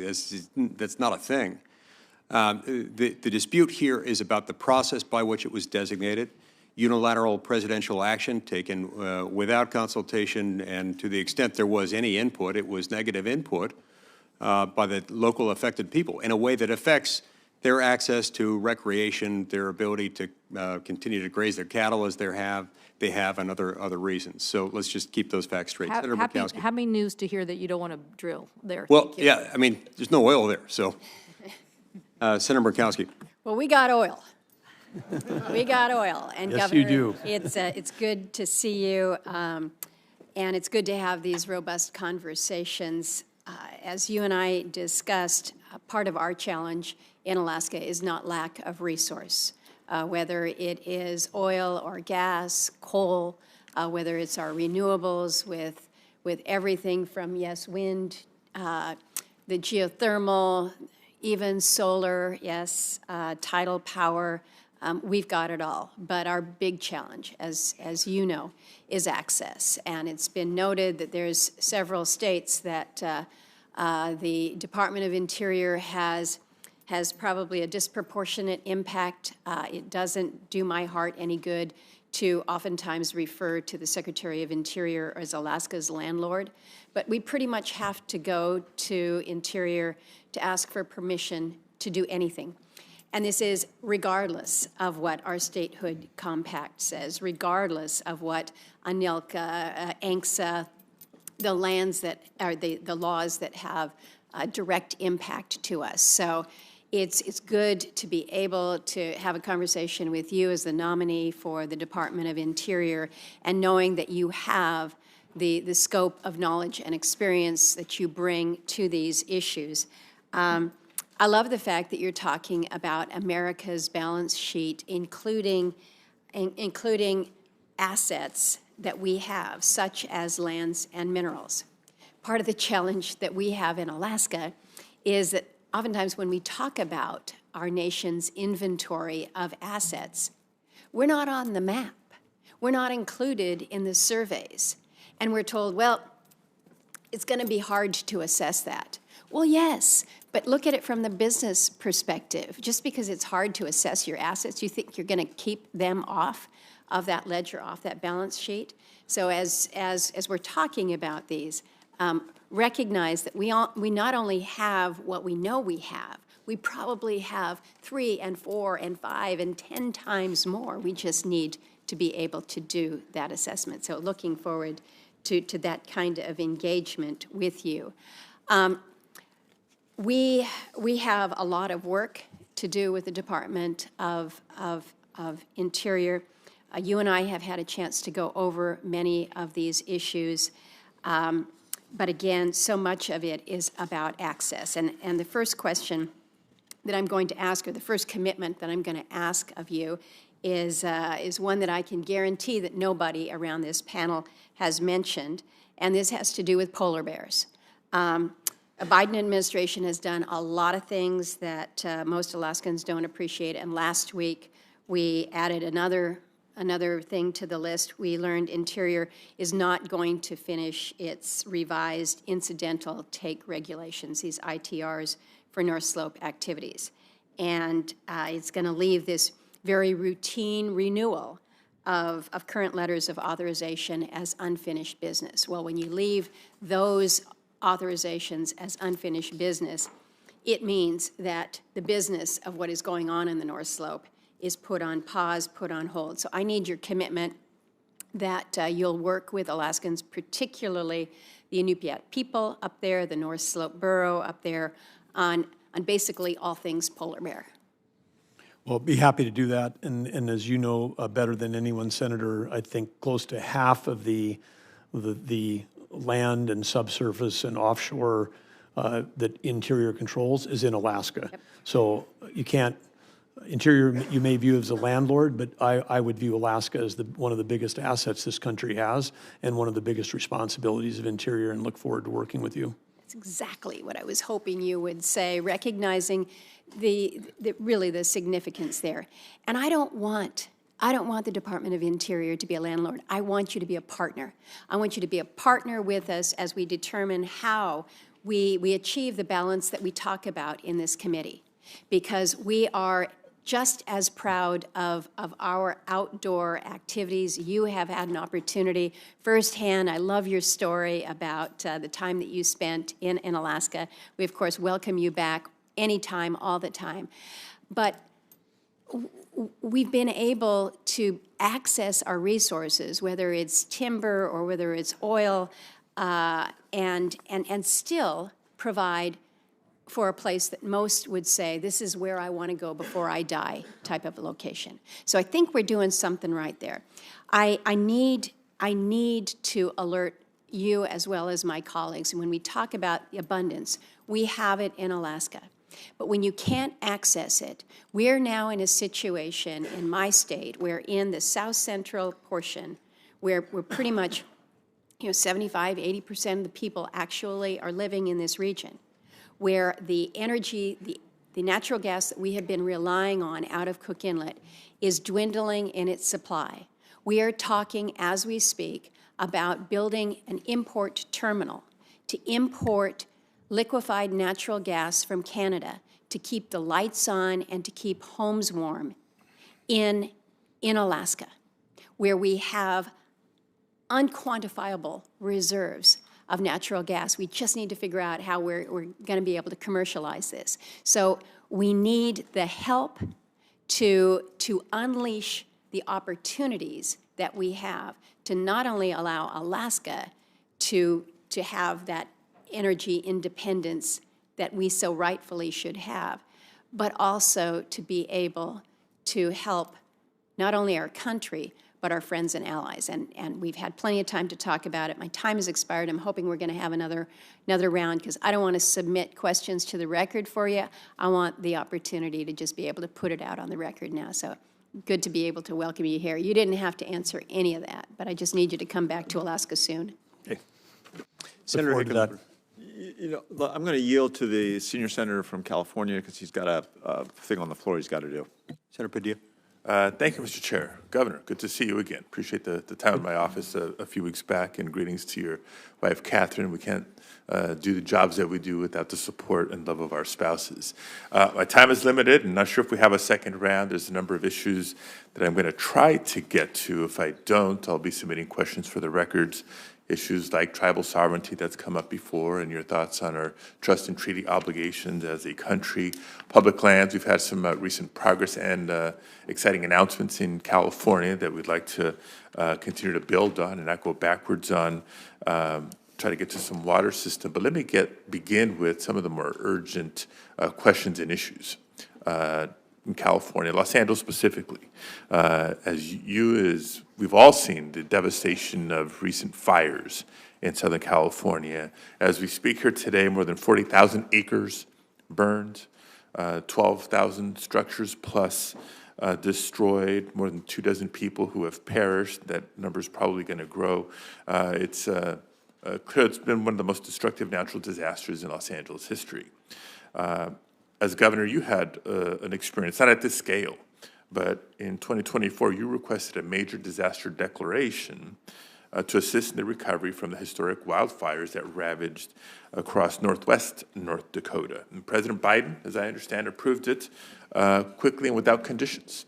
Is that correct? Yes. So do you believe federal disaster aid should come with or without conditions?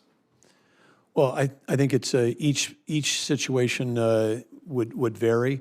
But first of all, let me just say that I want to extend, on behalf of Catherine and I, our empathy and sympathy to anybody that's lost their home, lost their lives, lost a loved one. We've got friends that have lived in the area that have lost their homes, homes they raised their kids in for 30 years, every piece of memorabilia and memory that they had gone, only getting out with a shirt on their back and talking to those individuals directly. And as it happens, our daughter was in L.A. For an event. The event was canceled. Catherine had flown out there, so both of them also had to evacuate as the fires were encroaching in that part of the city. So our family part of our family saw it firsthand. And again, it's just urban wildfire is something that we, as a country, we need to think. And I say each situation is different because where you talked about in North Dakota was largely rural, largely grasslands.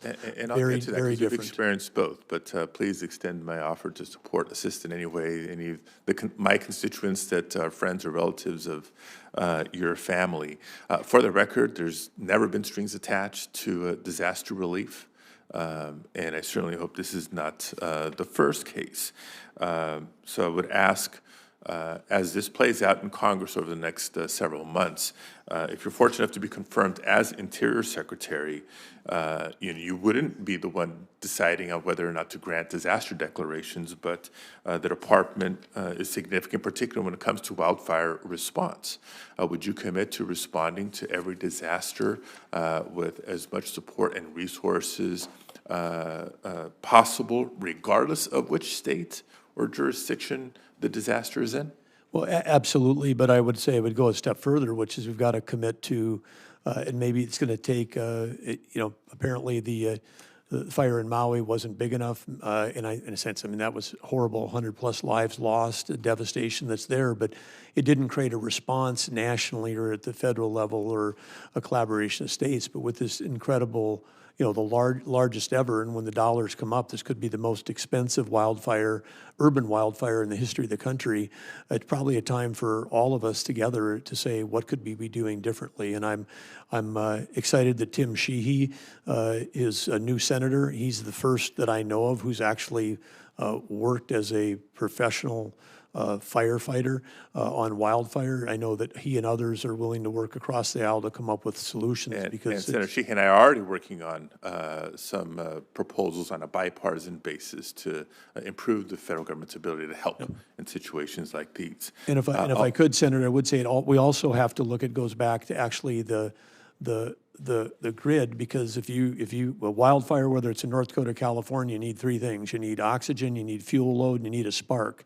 And in both cases, in North Dakota and in whatever, when you have high winds, those sparks can come from above ground power lines coming in contact with vegetation. And so we have to think about the grid and I love bearing that you power have that lines. appreciation and knowledge, and unfortunately the experience, because red flag conditions is something new to people across the country, but nothing new for those of us in the very dry West. My time is running quickly. I want to get at least one other issue in on the record.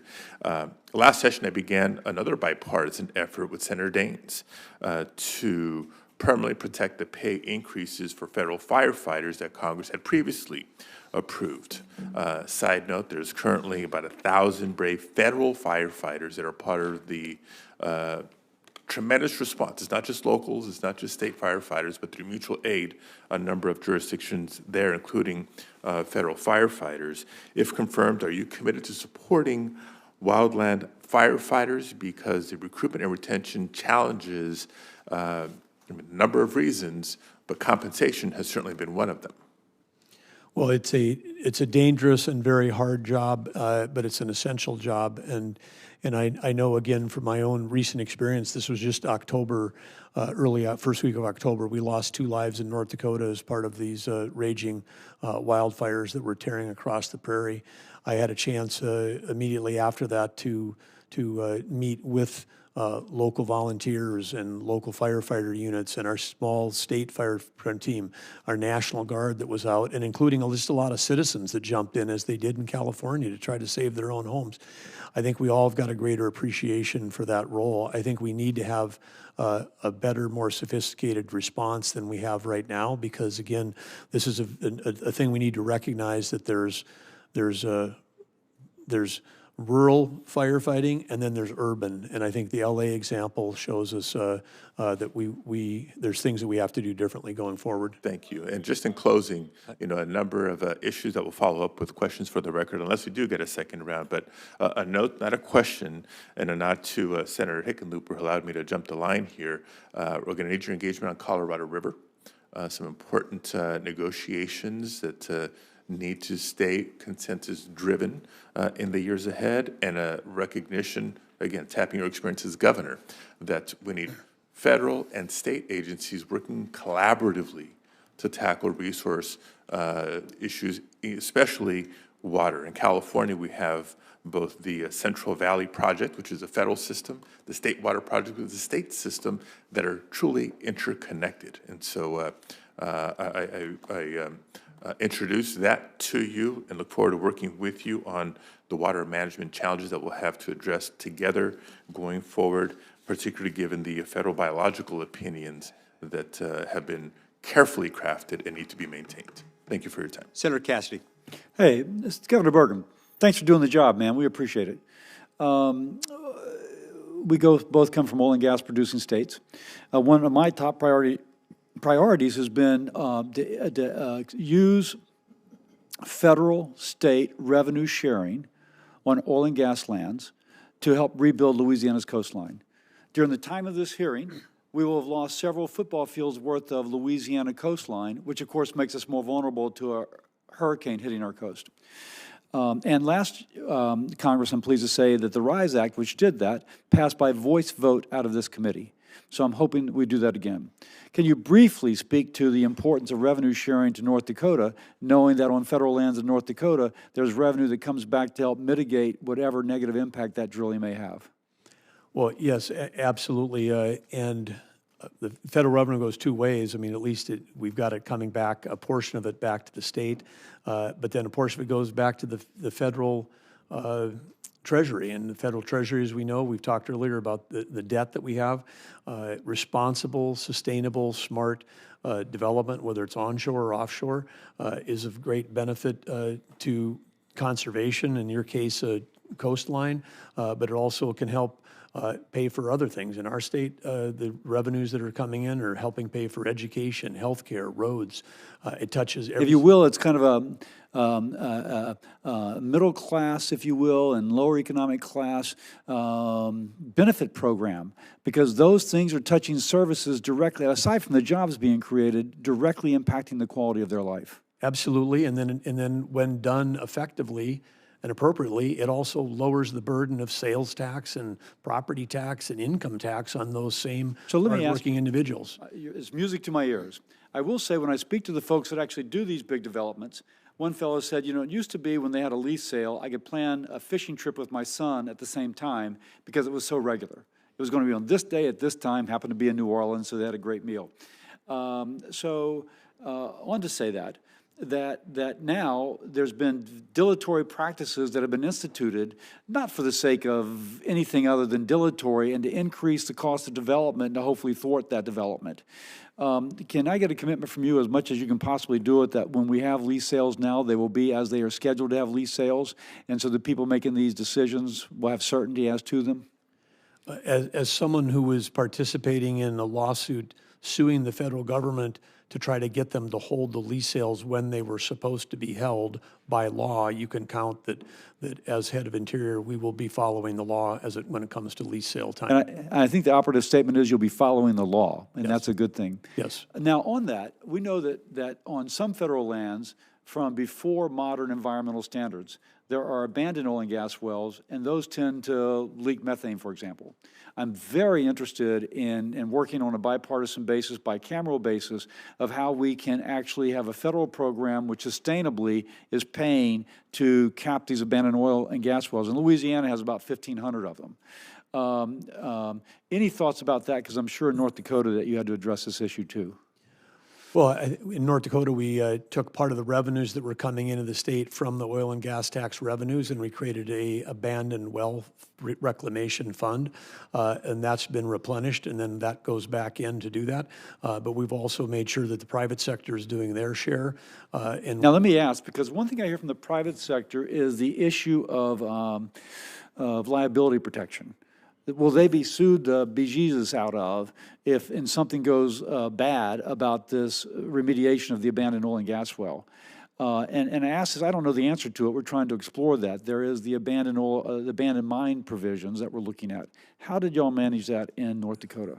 Well, we always were looking for incentives to make sure that the private sector was willing to participate as opposed to afraid to participate. And you're describing this thing where if the if you get unlimited liability, then they want to run the other way and lawyer up and do that, as opposed to, hey, if you got the appropriate bond levels that are economic, they pay those up front. We exhaust those. If they've got other payments that they need to do, we've just been able to work collaboratively in a way to make sure that the private sector is doing their share when we're doing this. And part of that, their shares, because we're taking if they weren't investing in creating the well, putting in the people, doing the development, taking the risk on the front end, we wouldn't have the revenue to split up on the back end. So we're going to look at what y'all did in North Dakota as we draft our legislation. One more thing, knowing that you'll be in charge of this, as I gather, this kind of how do we do energy sort of thing.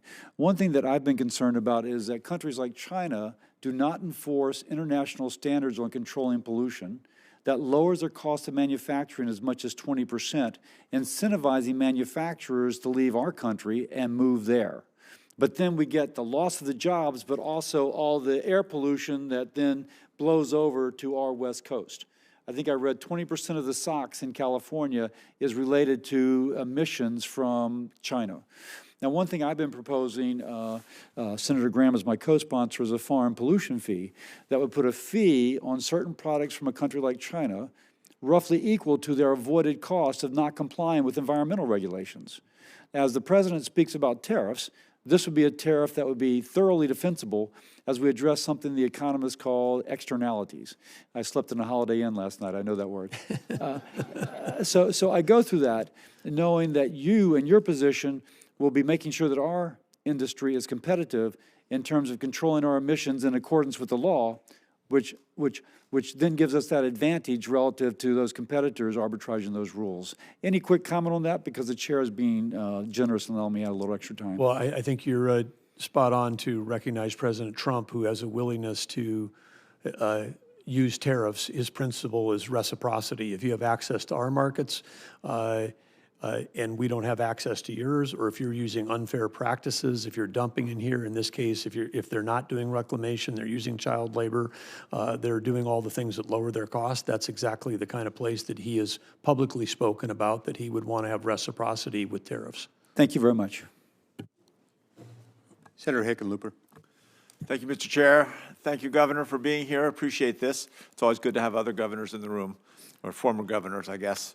At this point, I've got 3 questions, so I'm going to be pretty quick in the questions, and I try to be unfailingly polite, but if I override you, it's just because I want to get to all 3 questions. Obviously, I worked on methane regulations back when I was governor. We were the first state or province anywhere in the world to actually regulate methane, but we did it by working with the industry. They came and helped create the regulations that they were going to guide them. Senator Cassidy was just talking about abandoned wells. It's all part of that same problem. As Secretary of the Interior, how do you think you can use your authority to advance rules that boost innovation in the energy sector to, let's reduce methane is one thing, but I'll broaden the question, say, and getting to better, cleaner energy that's at the same time reliable and at a low cost? Well, I should say, Mayor, Governor, Senator, I love this question because the focus on innovation, we've seen in North Dakota, again, the federal regulation comes in, it's proposed, it goes through the rule changing, it takes years to finally get it finalized, then it gets finalized, and then all of a sudden you got a federal employee in a white pickup with a clipboard, driving around that the taxpayers are paying for, trying to find out if we've got an emission here, emission there. Meanwhile, if that's 6 to 8 years from the beginning of a problem to when the rule gets finalized and is actually enforced, we've gone through like 4 or 5 cycles of Moore's. Get to the innovation. We've gone through 4 or 5 cycles of Moore's Law, and then someone's got a solution to say we can do methane capture at the well, we can do it cheaply, we can do it this. They implement it, they can capture it, they can turn it into electricity, they can, do power generation for a data center on site on a well site. I mean, the amount of innovation that is occurring right now in the energy industry is unbelievable. It's as exciting as anything in tech that's going on. And so that's why I say innovation over regulation. We can solve these problems cheaper, faster, and quicker than we can through expensive and outdated regulations. Yeah, we've never needed more innovation in a short time than we need in energy right now. As the energies are, on the other side, there have been a lot of reports about tariffs on critical minerals that possibly on everything. They're from all different, a lot of people are saying a lot of different things. So in terms of imposing tariffs without having a clear strategy on how we're going to secure the supply chains for these critical minerals essential to our defense, to our aerospace industry, go down the list. What's your plan to collaborate with our allies to make sure that we can ensure a reliable supply chain on these critical minerals?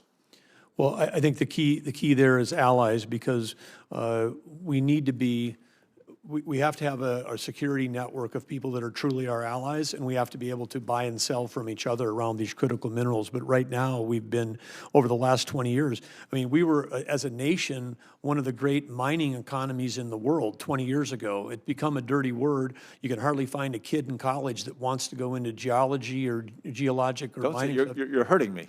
Well, you were there. I am a geologist. Yes, you are. Or I was. But you understand in your profession how that has shifted in your lifetime, and we've got to bring it back, because this is critical to our nation's future. And again, when we can do it here with innovation, better, cleaner, and safer than the world, we're actually helping the world environment when we do it in the United States. We could set those standards, and I agree completely that we are the ones who are going to create a better way to extract minerals with less pollution and less risk. Last question. Obviously, public land is a key part of Colorado, just like they are of North Dakota. I commend you. I think what you did as a governor, you took a lot of what we did and did it better. It's very frustrating, but we governors like to give credit where credit is due. We have certain places in Colorado, and we discussed this when you were in my office last week, and I appreciate you taking the time with all that you've got going on to come and spend an hour with us. We have some places where local governments, the local community, the ranchers have kind of joined arms side by side to protect lands. We have one piece of land there that's called the Thompson Divide. And it's been somewhat controversial. There's one mining or oil company that felt that there was potential there. I took a pretty deep look at the seismic and couldn't see much source there, much potential, but it's been controversial. I wanted to make sure, A, to extend the invitation that you come to Colorado, which I'm sure everyone up here is, even if they haven't said it, they look forward to it, but to come and walk that landscape with some of the local ranchers and farmers there, so you can get a sense that this isn't a partisan issue. This is a piece of land that pretty much everyone in the community has decided needs to be protected. Well, I appreciate the invitation. I would look forward to it, Senator. Great, thank you. Yield the floor. Senator Risch. Governor, welcome. Can't tell you how glad I am to see another governor for this position. And particularly coming from west of the Mississippi. You know, if you look at this committee, it's kind of the former governor's club. There's a lot of us on here, and we have meetings from time to time. Hovind takes up most of the time trying to convince us there's a Z in bison, and we can't find it. So, in any event, thank you for doing this, and because of the fact that most of our western states are have so much federal land, it's really important we have somebody that understands those issues. So thank you for that, and thank you for the job. They've already had a discussion with you about grizzly bears. We don't want grizzly bears. They kill people. You know, the federal government already gave us wolves. We had them all killed off about 75 years ago, and then some yahoo back here decided we needed them again, and they brought him in and brought us 30 wolves and said when there were 200 and 3 breeding pairs, we could delist them. Well, by the time I became governor, there were at least 1,500 wolves. Nobody knows how many breeding pairs, and we couldn't get them delisted. Till I got back here, we finally were able to put together a coalition and got them delisted. Grizzly bears are so far over the top because they kill people. They really do kill people, and they just don't mesh with society. So in any event, we'll look forward to working with you on those issues. Probably one of the most important decisions you're going to make here in the immediate future is, I know how the transition team is working, and you and the transition team is going to have to pick a BLM director. And that's really important to us because all of us have it, that our western states have a tremendous amount of BLM land. We had a real problem with this one. Fortunately, she's only got about 95 hours left. She was an eco-terrorist. She engaged in the work that was done in Idaho of spiking trees. You probably know about spiking trees. Since she's been BLM director, we haven't seen her. She's been up here, I think, once in the 4 years, and it divided this committee deeply. We had a huge fight over it. It was a straight party line vote. She got confirmed. We don't want somebody like that running the BLM, particularly somebody we can't find. So I urge you to use your best decision-making ability when you choose that person. On another important issue, the issue for us in Idaho right now is the Lava Ridge windmill project. And my good friend Senator King and I have different views on windmills, and bless you for taking the windmills. You can have them all. We don't want them in Idaho. We hate windmills in Idaho. They are a tremendous blight on our viewscape. We really don't like them. And the new Green Deal that this administration has put together is trying to saddle us with 100,000 acres. 100,000 acres with 241 windmills on them that are a little higher than the Space Needle. And the good news is, I appreciate you meeting with me and listening to how wrong this project is on so many different levels. The good news is, and you don't know this yet, I don't think, but that project's only got about 95 hours left to be on the table. That's going to go by the by, and believe me, in Idaho, this is a 99-to-1% issue, and we're going to be so glad to see it gone, and it will be gone, and you're not going to have to worry about it anymore after that. Let me just close with this.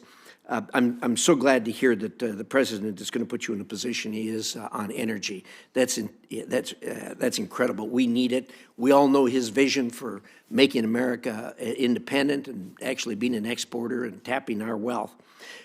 One word we haven't used here in that regard is nuclear. Idaho was the birthplace of nuclear energy in the universe. We've still got the first light bulbs we lit in 1951 by generating nuclear energy. We've built about 52 reactors out there at the site. I don't know if you've been to the Idaho National Lab or not, but if you're going to be in the energy business, you really need to. There's a tremendous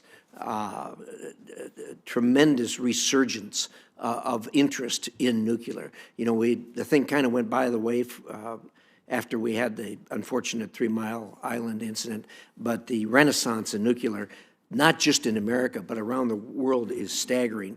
Coming off the drawing boards at INL and in the very near future are SMR, small modular reactors. It's going to be followed by the microreactors. That is going to change the world as far as energy is concerned.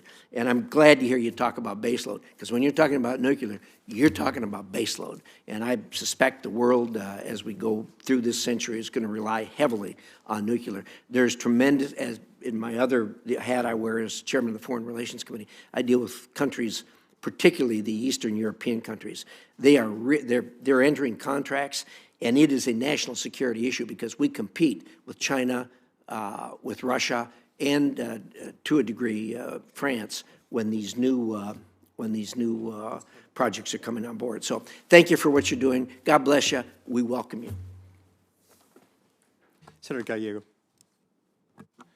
Thank you.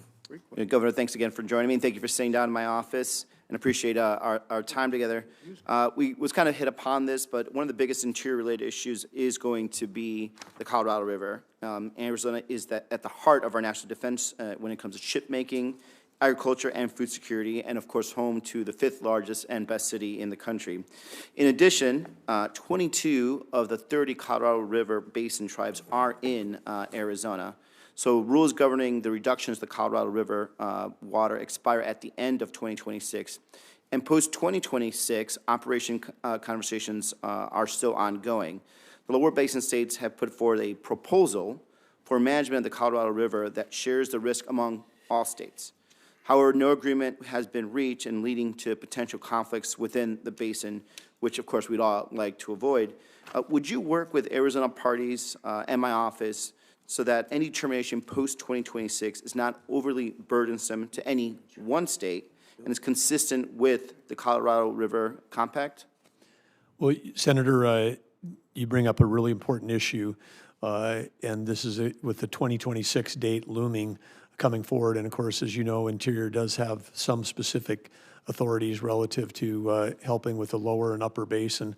I would say, as a former chair of Western Governors, I know that this has been a battle that's going on as long as there have been people in the West. People are fighting over water in the West. My experience in North Dakota has been more on the Missouri River Basin, but also we've been in some deep battles with Canada because we've got two rivers that are in North Dakota that actually flow north into Canada, the Souris River and the Red River of the North. So whether it's international or the complexities of the Missouri, I've got some good understanding and good exposure to this, but I think you can count on that we're going to look for a collaborative solution that serves everyone. It's going to also, we're going to have to look for innovation on ways on the conservation side, because we can't make more water, but if we can use what we have wisely, that's going to look for the best solutions for all. But I appreciate that you're engaged in this. I know how important it is to Arizona and its economy. Thanks, Governor. In our meeting, we also discussed a lot about our tribal communities and tribal nations. I'm very glad you have good background and understanding and relationships with them. And we talked a lot about tribal law enforcement and some of the bills that I've put forward to increase tribal law enforcement. But unfortunately, we see just high rates of missing and murdered women, as well as other violent crimes. A lot of it is really due to a lack of tribal law enforcement and communications with our agencies that are supposed to be have oversight and collaboration. So, I've worked through my time in Congress to try and increase the funding for tribal law enforcement, but our federal budget cuts really put all that work at risk. So can you, tell me or think about, like, what is your plan to work collaboratively with Congress and tribes across the country on tribal law enforcement improvement efforts, and how do you plan to ensure that we can do this in a bipartisan manner? Well, I think there's nothing partisan about enforcing the law and protecting the citizens of the United States. And one of the great tragedies in our country is the lack of law enforcement on tribal lands, and the fact that we've got organized crime that is, preying on those the gaps. They're aware that the gaps are there, and whether it's the training centers. Senator Hoeven has been particularly supportive, along with Senator Kramer. We don't have enough training centers across the nation for the northern tribes or the southern tribes, so we need more recruiting, we need more staffing, we need lots of other things that are going on. But we also, you mentioned the first time it's come up, but the missing and murdered Indigenous women. I mean, this is, again, an unseen tragedy in America. I think the FBI list is now over 6,000 unsolved cases, and I believe again that it is a complete tragedy. It seems that if we lose a college student at spring break, it's a Netflix series and the whole nation knows her name personally. And then we have these same individual tragedies that happen over and over again in Indian country, and people aren't even aware that it's going on. So we've got to change our entire approach to this. And unfortunately, in the last 4 years, and thank you again for that, and I look forward to working with you on that, and I had a lot of sense of history on the House side on this. In the last 4 years, we've learned from reclamation that Glen Canyon Dam has some design flaws that limits its ability to pass water at lower elevations, which means we have to fix that dam and pretty soon, because we need the ability to essentially pass water around the dam if we actually obviously can't go through it, especially if the hydrology in the region gets worse. How would you make fixing the dam that delivers water to the Grand Canyon and the 30 million people downstream from that lower basin, and of course Mexico as part of our treaty obligations, a priority? Well, Senator, appreciate you bringing that to my attention. This is one issue I was not aware of about the Glen Canyon Dam deficiencies, but obviously with the Bureau of Reclamation being the second largest operator of hydroelectric dams in the country behind the Army Corps of Engineers, I'll quickly be meeting with the team if I have the privilege of being confirmed for this position about this issue, because we've got to have working facilities on these critical rivers. Well, and as we know, we've got to have more reservoir capability, because part of the issue we're facing is that perhaps we not only need to fix, we've got to upgrade some of these so that we can have more storage. Yep, I'd love to work with that person. Thank you. Thank you, Governor. Yield back. Senator Hyde-Smith. Thank you, Mr. Chairman. And I think you guys will be very happy that I'm probably the last one, and this will soon be over. But I just certainly appreciate your willingness and your eagerness. I enjoyed the visit we had in my office and the sincerity that you have, but most of all, your capabilities. You're so capable for this position, and I'm very thankful to you. and your family that you're willing to do this. I'm going to be brief, but one of the things we talked about in my office was a local Mississippi thing. William Faulkner once said, to understand the rest of the world, you first must understand a place like Mississippi. But we're very blessed with the National Park Services that we have several sites in Mississippi that certainly contribute to our tourism, the economy of our state, and we work with them very closely with public-private partnerships. And Vicksburg now, we are working on a visitor center with the state of Mississippi, public-private partnerships, and Vicksburg National Military Parks, Friends of the Park. So we certainly want to make sure that that continues. In Natchez, the state is enhancing 2 state-owned historical sites to better complement the Natchez National Historic Park sites. So, of course, I'd want to invite you to visit those and asking for your willingness to commit to me working on these 2 particular projects in Vicksburg and Natchez. Well, as Senator, thank you. And first of all, I just want to thank you, too, for your capabilities. It's great to have a senator who grew up in agriculture and also was an ag commissioner. That's fantastic. I spent most of my life, my family was all involved in agriculture my entire life, and many of my cousins still are. So it's such an important part of our national security as well.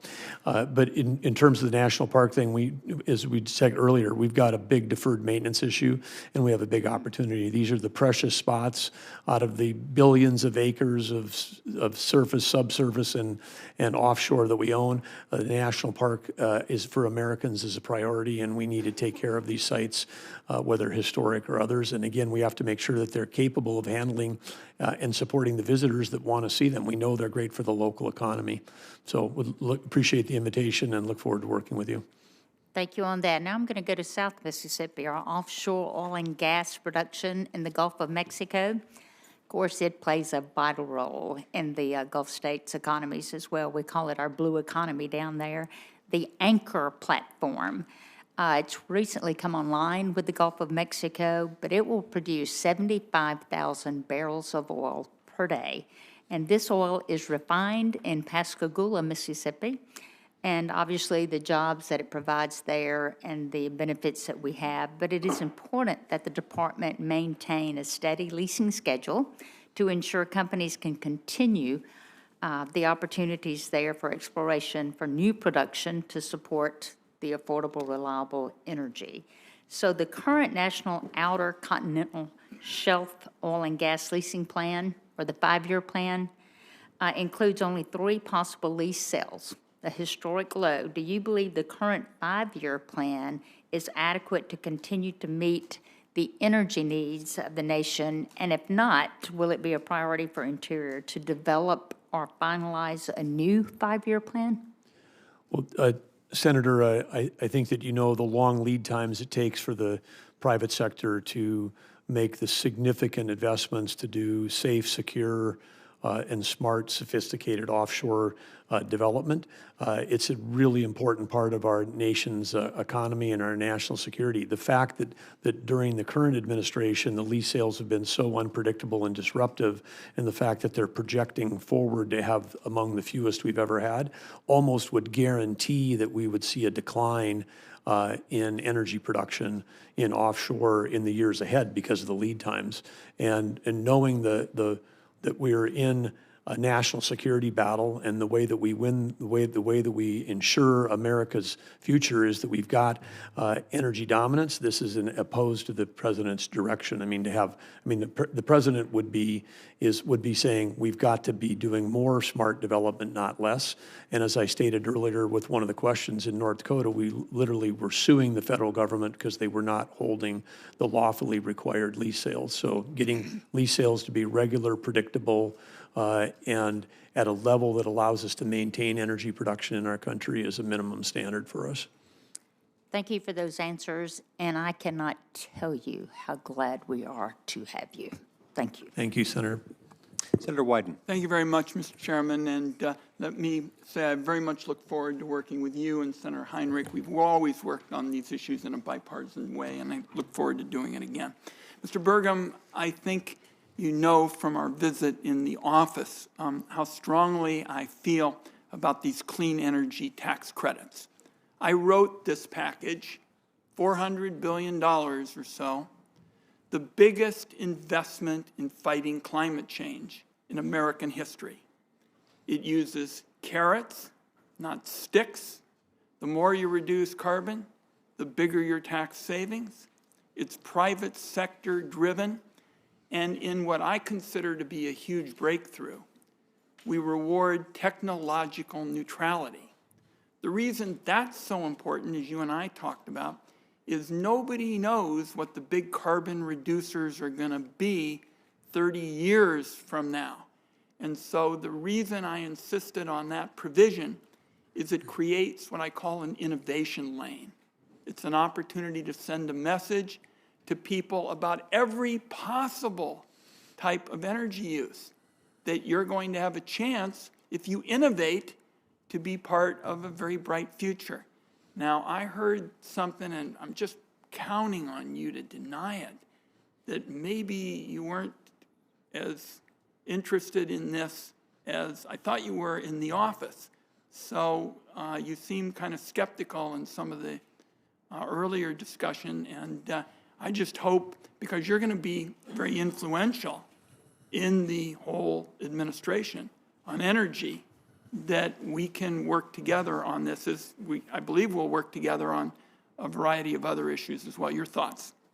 Well, Senator, I really enjoyed our discussion and the time and the extra time we spent together. And I, as I said then, would restate now that I think your principles are really sound about being, technology neutral, about having carrots versus sticks, and also about having, private sector versus just all government. I ought to quit while I'm ahead. Yeah, well, that was all good. I mean, it's all good stuff.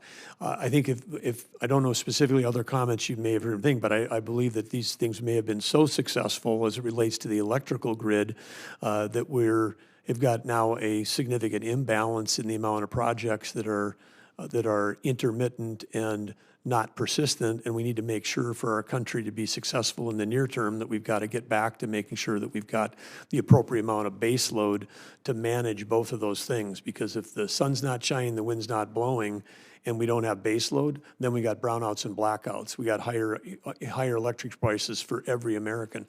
So it's the balance of trying to achieve that. And then the other point that I may have said today, which I would stand by, is that it's great that people thought, hey, let's put massive incentives around EVs, around electric vehicles, against fueled cars that have liquid fuels. But in America, if there's innovation neutrality in North Dakota, we're producing carbon negative barrel of oil. We're producing carbon neutral biofuels. I mean, America built 200,000 gas stations without a dime of public money or taxpayer incentives because the market created that. And we have got an opportunity to have innovation in an innovation lane around decarbonizing liquid fuels. But so we just have to make sure we have the balance, because we need it all. We need it all to win the competition we're going to win. Well, first of all, on the electric front, I'm very much of your view there. I mean, we have had big challenges in our part of the world. There's a transmission issue. The two pieces that are really left out is how to deal with electric and how to promote transmission. I'm very interested in working with you. I'm going to take, as I run back to the Finance Committee where we're talking about these issues, the view that you're open to continue working in this space rather than coming on in and just saying we're going to chuck it in the trash can, because I'm always interested in improving on something. I mean, the Founding Fathers said that a new Congress is never bound by absolutely everything from a past Congress. So I'm interested in improving it. But I'm going to take out of our discussion that you're open to working with me and others in a bipartisan way. At one point, this was a purely bipartisan kind of effort. We can talk about what happened, because I thought it was a question of who is going to get the credit. But I'm going to take out of here that you'll work with me. You can count on that I will, and you can also count on that I'm going to be anchored in two things. One is national security, so we shouldn't have incentives that enslave us to getting all of our critical minerals from a major power competitor like China. And then the other thing is you can count on is that I'm going to be focused on the economy and affordability, because if we can do something for $60 a ton versus $900 a ton, I'm going to choose the $60 a ton of avoided CO2. My time is out, but I'm going to say the idea of linking a lower carbon future with lower prices and the focus on national security is a kind of triangle with three sides that I can support, and I'd like to work with you on it. Thank you, Mr. Chairman. Thank you, Senator. Senator Barrasso. Thanks so much, Mr. Chairman. Governor, congratulations. Great to be with you again. Thanks for our time together. As you know, the federal government controls hundreds of millions of acres of land in the West. You'd like to look at this committee in our home states. And the well-being, certainly in my home state of Wyoming, depends on strong leadership at the Department of Interior. The department must work with states and local communities to manage our resources in a way that works for the people that actually live on the land. And over the last 4 years, that has been a big problem, as we've seen an administration that seemed to just be punishing the West. The will of the people who depend on the land, live on the land, take care of the land, was ignored the last 4 years. So, Governor, there's a long list of things that I believe must be fixed, and I'm going to ask for your help. Number one, the Rock Springs, Wyoming, the RMP, that stands for the Resource Management Plan, as you and I know, and those who are watching will know about now. The Bureau of Land Management finalized that just last month, December 2024. They did it not even a week after the governor of Wyoming submitted his appeal to the proposed plan, but they rushed out the door with this. This final plan is going to devastate the people of southwest Wyoming. It's going to lock up millions of acres of land that local communities in the entire state relies upon. The governor, our state legislature, the county commissioners, the local communities, all strongly oppose what the federal government is slamming down our throats. So will you commit to work with my office and the state to undo this disastrous plan? Senator, I'm familiar, having been governor till December 15th, because we had a similar experience in North Dakota of having plans like this pushed on the state of North Dakota. So, yeah, absolutely, you can count on me working with you. Great. In Wyoming, about 2/3 of our minerals under the land are owned by the federal government, about half of the surface land and 2/3 of the minerals under the land. That means that energy development in my state depends on cooperation from the Department of Interior.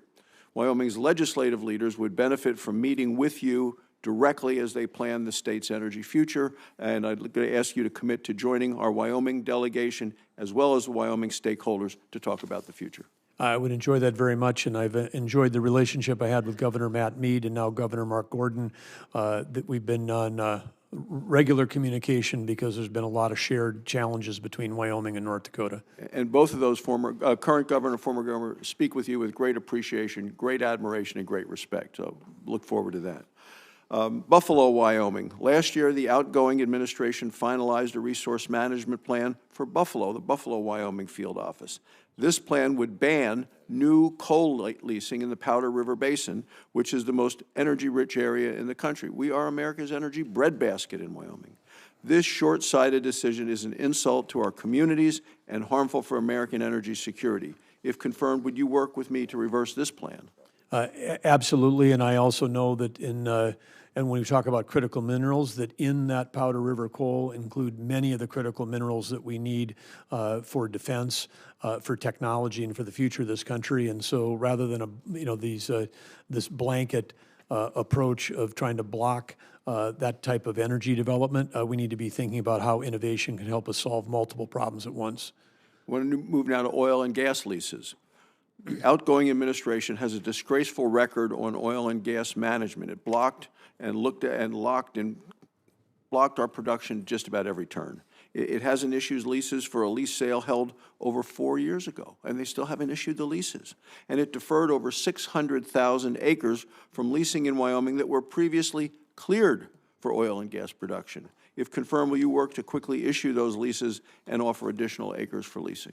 Absolutely, and Senator, as I've stated before, North Dakota's faced the same what I view is absolutely, if there's a case in federal court, which I'm positive the ruling is going to be that the current administration, the Biden administration, did not follow the law relative to holding required lease sales. The next area is sage grouse. Wyoming is the home to a large population of greater sage grouse and its habitat. For over 15 years, Wyoming has been at the forefront of adopting new management approaches to protect the species. Our state has led successful efforts to balance conservation with economic development. Again, the Biden administration proposed to designate over 600,000 acres in Wyoming as, quote, areas of critical environmental concern. That's going to lock up thousands of acres in Wyoming, halting production and development across the state. Would you be willing to reopen the department's greater sage grouse management? I've been advised that the rule of decision came out this morning. I don't want to put myself into making a forward statement that would recuse, that I would have to recuse. But I would just say, for my time as chairman of Western Governors, I'm familiar with the use of designations to try to restrict energy development, even when you might have a species like the sage grouse that's neither on the endangered or the threatened list. I'll ask one final question, and you've done quite a bit on the grizzly bear already, so let me talk about federal grazing. The Department of Interior is critical in its role for managing federal lands across the West. Almost half of the land in Wyoming, owned by the federal government, land managed under multiple use is required by law to be managed without impairment of the productivity of the land. These are public places that people from Wyoming depend on accessing for their livelihoods, agriculture, all the ranching activities, recreation, mineral development. Congress directed grazing, timber harvesting, recreation, energy, and mineral production to take place on federal lands. Will you support the multiple use mandate, the law mandates for federal land? Absolutely, I do, Senator. And since we've talked about wildfires today, grazing reduces fuel load, timber management appropriately reduces fuel load, surface development can create roads paid for by the private sector that support our firefighters. All of the multiple use is a part of a component of a comprehensive rethinking of how we think about fire management on federal lands. Thank you, Governor. Thank you, Mr. Chairman. Senator Cotton. Governor, welcome and congratulations. We've reached the regrettable point that we often do in the Senate where almost everything has been said, but not everyone has said it. I will refrain from saying a lot of what's gone before me, but I will say for the record that I want to associate myself with the comments of my Republican colleagues about the need for significantly increasing energy production while also being responsible stewards of our public lands and waters. There is, however, one issue I don't think has been discussed yet under the Endangered Species Act. And I think it's a scandal of the first order. I'm surprised it hasn't gotten more attention as of late. On January 3rd, the New York Times published a story about the so-called snail darter. It was a species that was designated as endangered by Fish and Wildlife back in the 1970s. The entire thrust of the story is that a zoologist basically made up this species of snail darter, all for the point of halting construction of the Tellico Dam on the Little Tennessee River. After many years of delay, it finally took an act of Congress to build that dam. An academic citing that article said that this is a not uncommon practice creating new species when there's really no difference between other extant non-endangered species for what he called the downstream conservation implications, which is to say activists creating species, calling them endangered, to stop the construction of a dam or a power generation plant or a housing development. And again, this is something that was admitted publicly in the New York Times by some of these activists. That's why I say I think it's a scandal of the first order. Could I get your commitment in light of these admissions to go back and re-examine Endangered Species Act listings and identify any other potential false designations? Senator Cotton, you raise a very important issue, which is the weaponization of federal rules, meant to actually protect wildlife, but to do it in a way where it's being used not to protect wildlife, but it's being used to stop legal activities like the multiple use scenario we were just talking about with Senator Barrasso. It's again, it's just a legal weapon, and it's used for fundraising. It's used for groups that are just trying to block our nation's progress. And so I agree with you completely. And you mentioned the New York Times. If that article was someplace else, but the fact that the New York Times wrote that article, I found to also be remarkable admission of at least one case where there was the abuse of the Endangered Species Act relative to its intended use. So yes, you can count, absolutely. Thank you. I appreciate that, because also I think not in light just of this public admission, but also the West Virginia case and the Loper-Bright case, there could be legal infirmity in a lot of our federal bureaucracy's past decisions. So I appreciate your willingness to take a look at that once you're on the job. Thank you very much. That concludes round one. We're going to do a quick round two with some follow-ups that a few members have asked. I want to talk to you briefly about the fact that public lands represent a massive public asset, and yet a lack of an accurate valuation is something that we don't have, and that undermines informed decision-making about their use and their management. What steps would you take, if confirmed as secretary, to improve the transparency in this area and ensure federal land valuations reflect their value to the American people? Well, I would just say on this idea that what I'll call America's balance sheet is something that the Trump administration has quite a bit of enthusiasm in discussions with Treasury nominee Scott Bessent, Commerce nominee Howard Lutnick, and even Speaker Mike Johnson called me a few weeks ago and said, hey, what's this American balance sheet idea? I mean, I think for our standing in the world, for us to talk nonstop about what our liabilities are, we should also be fluent, just as any business would be, to be able to talk about what our assets, and the assets of this country, I think, outpace any place in the world because of the care that we've given, in particular to the public lands, the surface, the subsurface, and the offshore. And we've proven time and time again that we can do it better, cleaner, and safer than anyone else here. If I'm a timber company and I own timber land and it's not been harvested, I put that on my balance sheet. If I've got timberland and I've planted young trees, I put it on my balance sheet at a different valuation.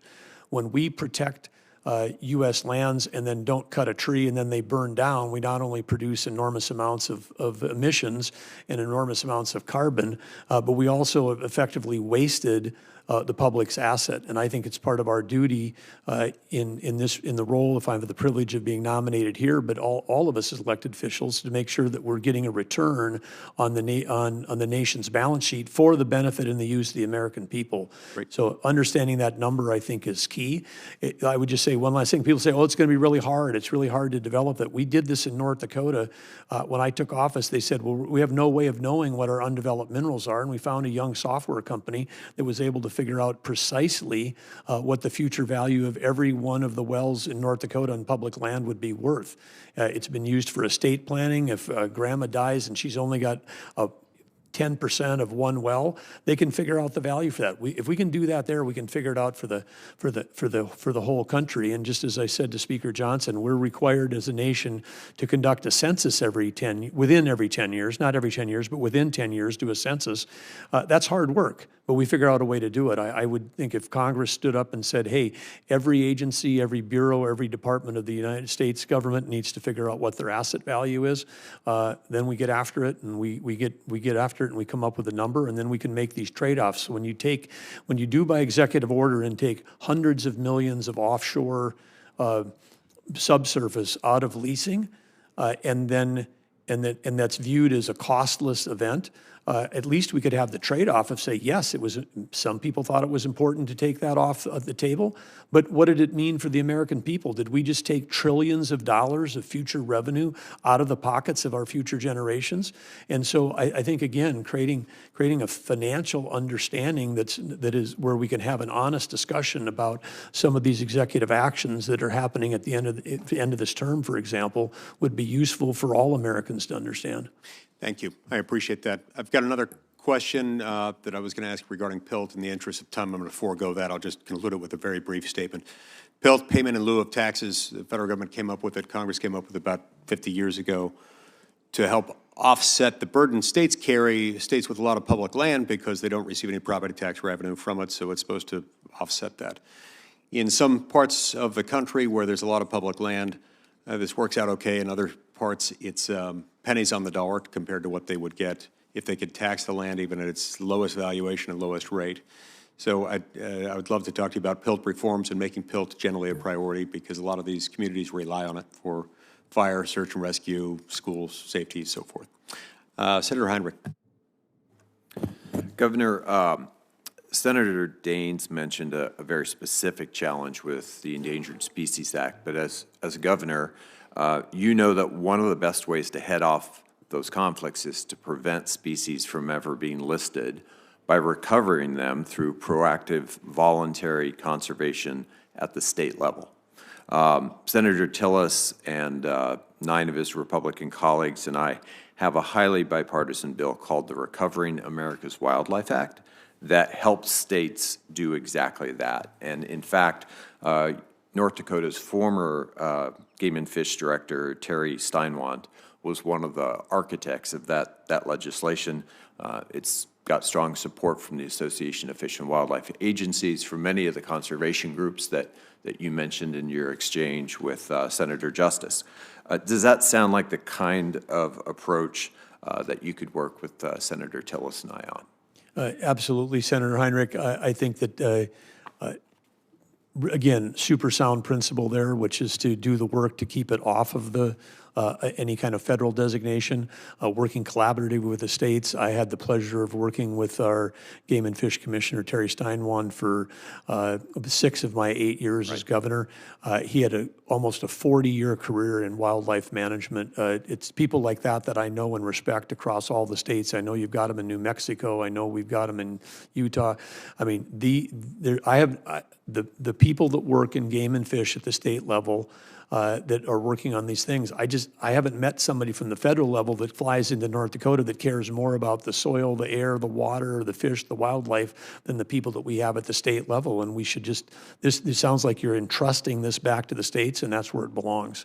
And it was really an idea that grew out of asking all of those agencies, like, what's the right way to approach this? And they said, well, instead of, just having an emergency room, which is what the Endangered Species Act effectively is, let's try to give wildlife primary care. Let's intervene when it's much cheaper and much more effective, and you can really move the needle. You and I talked a little bit about tribal water settlements. Those are incredibly important for water certainty in the West, especially with all the conflicts we have, not just in the Colorado Basin, but also in the Rio Grande Basin and other western basins. If you're confirmed, will you commit to continuing the department's work to both resolve legal claims around tribal water settlements, but also just implement the existing water settlements that have already been made? Well, you've got my commitment to work on those important issues. Great.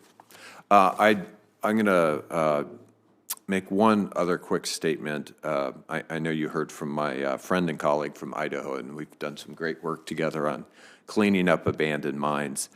We don't necessarily agree on wind generation, but I would simply remind you that onshore wind is in that basket of multiple use, and so you can always hold it to the same standard as oil and gas, but you can't legally, at least, unilaterally deny legally permitted wind generation. So with that, thank you for all of your answers today. Senator King. Thank you, Mr. Chairman. First, I want to associate myself with your comments, Mr. Chairman, on determining the asset value of what we own. It's astounding that that doesn't exist. And one of the things that would contribute to, as we discussed previously, is adequate maintenance budgets. If you know the asset value, there are sort of standard industry percentages that should be applied in order to determine a maintenance budget. So I believe that's an important step. I presume you believe climate change is a problem. Is that correct? Yeah, I believe that climate change is a global phenomenon for sure. I noted the biographical material that in 2021 as governor, you set a goal for North Dakota of carbon neutrality by 2030 to be achieved in a variety of ways. And as you mentioned, you've really worked hard on the carbon neutrality of fossil fuel extraction and fossil fuel use. I'm a little worried today, though. You keep distinguishing between intermittent and baseload. Would you agree that renewable resources, solar and wind, for example, can be developed if they are adequately, if they can be integrated into the grid in a safe and reliable way? Yes, they can, and it's not for me personally for any political reasons that I distinguish. It's just because of physics, the physics of the grid. If we don't have enough base load, and it's the base load that we have that's allowed our nation to make the investments into the intermittent. I don't want the word, in a former life, I developed both base load and intermittent resources. I don't want the word base load to be code for no renewables. That's not what you're saying, is it? No, we need a balance, but they cannot, the intermittent, if you want to call them renewables, is used as a positive word, but this is a fact of life, is they're intermittent.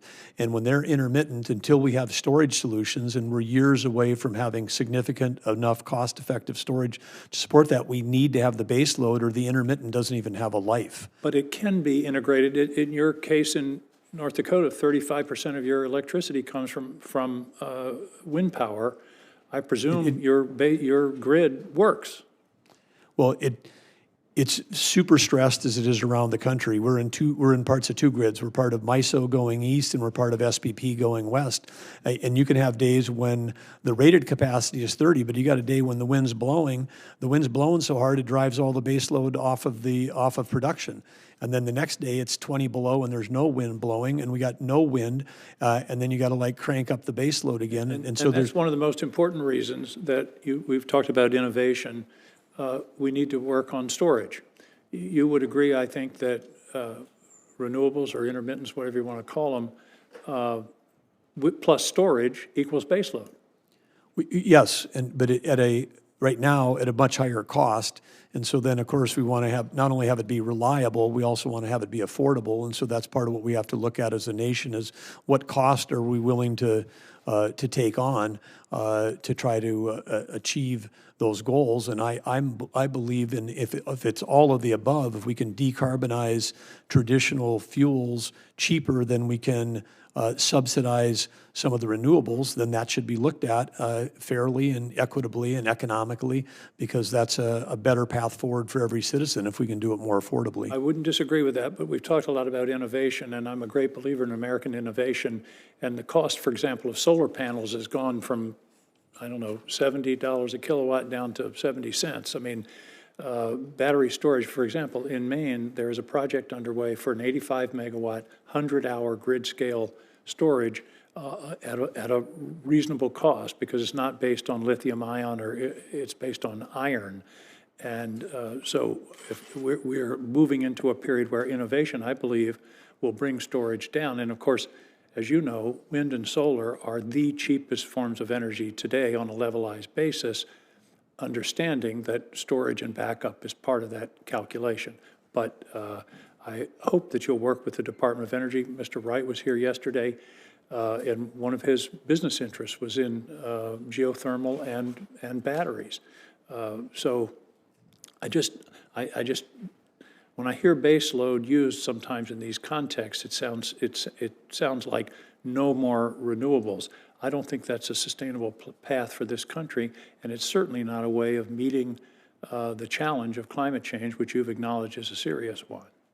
No, we need all forms of electricity, and we need more of it in the very near term. And so this is not about one versus the other. This is about how do we drive forward and increase the amount of electricity we have in the country. So I'm a both. All of the above in terms of our approach on how we do it, but we got to do it in a way that's we have affordability and reliability.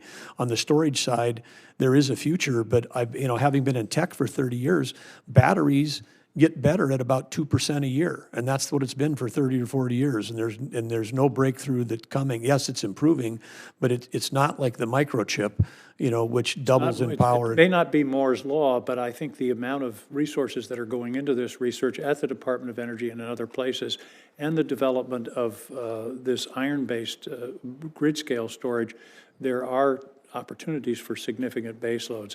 I like your answer where you said we need it all I appreciate having that on the record. Yeah. Thank you very much, Governor. Appreciate you having Thank you, Senator. being with us. Senator Hickenlooper. I ran down the hall to get here. I didn't want to miss my chance for a second question, second round of questions. And again, thank you for your service as a governor and all the way through your career. You've shown a real inclination both through your government service, but through your philanthropy to engage in the community and to go to the community. I think the letters from the tribes and what I've heard from our tribes in Colorado, that you are held in very, very high esteem, I think, across this country, and I think that's going to be a powerful thing. I have one curious question. I think they're still doing it with the Western Governors Association. Do they still meet with the Secretary of the Interior in December, or did they stop doing that? There's been a tradition to meet with the Secretary of Interior when they have their annual meeting in Washington, D.C., which is usually in late January, early February, and I would look forward to having the opportunity for that invitation. If you know anybody there that could be, send me one. Well, just I knew that other governors are watching our discussion, so I want to make sure I got that out there. I think your own Governor Polis may be the current chair. So maybe This governor thing's getting kind of thick, isn't it? Well, it's distilled down pretty much just us left. I want to talk a little bit about the Colorado River, and it's at least it's a 25-year drought, but a longer-term drought, and we're able to go back.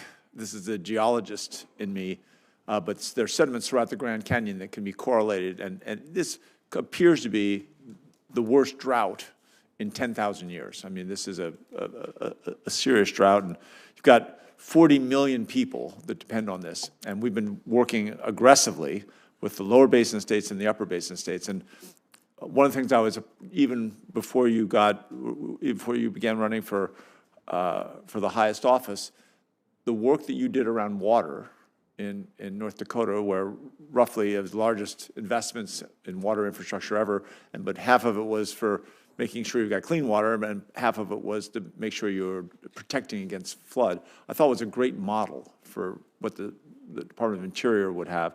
And I think you have to kind of look at the Colorado River in that sense too. I think that the Bureau of Reclamation plays a significant role there, but I think a strong leader being able to find and incentivize those innovations of how do we make sure we're saving water and doing more with the water that we have rather than fighting over it. And there's a long tradition in the West of whiskeys for drinking, waters for fighting, as we said last week.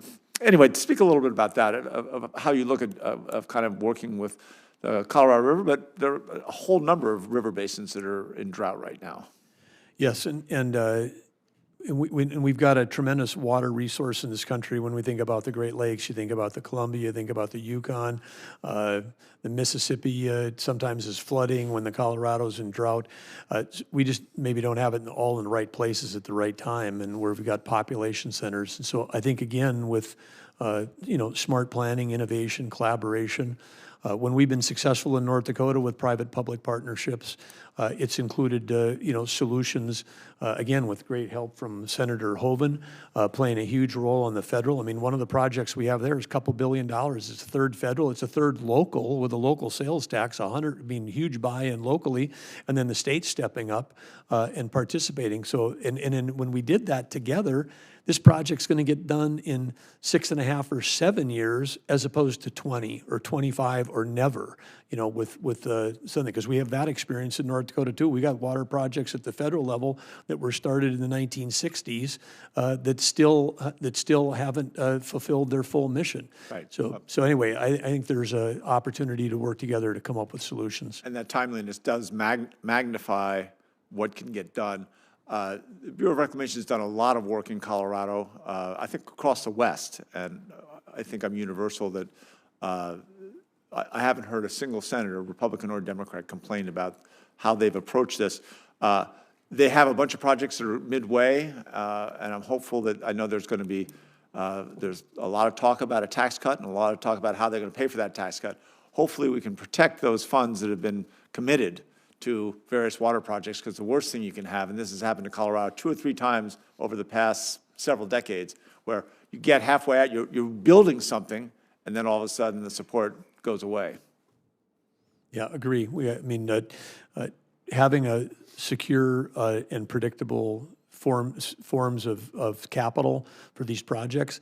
When you have the instability, the uncertainty, then the people that are bidding on the projects bid higher. They have to take out more risk on their side. Their insurance companies that are supporting them on the private side say, don't do this.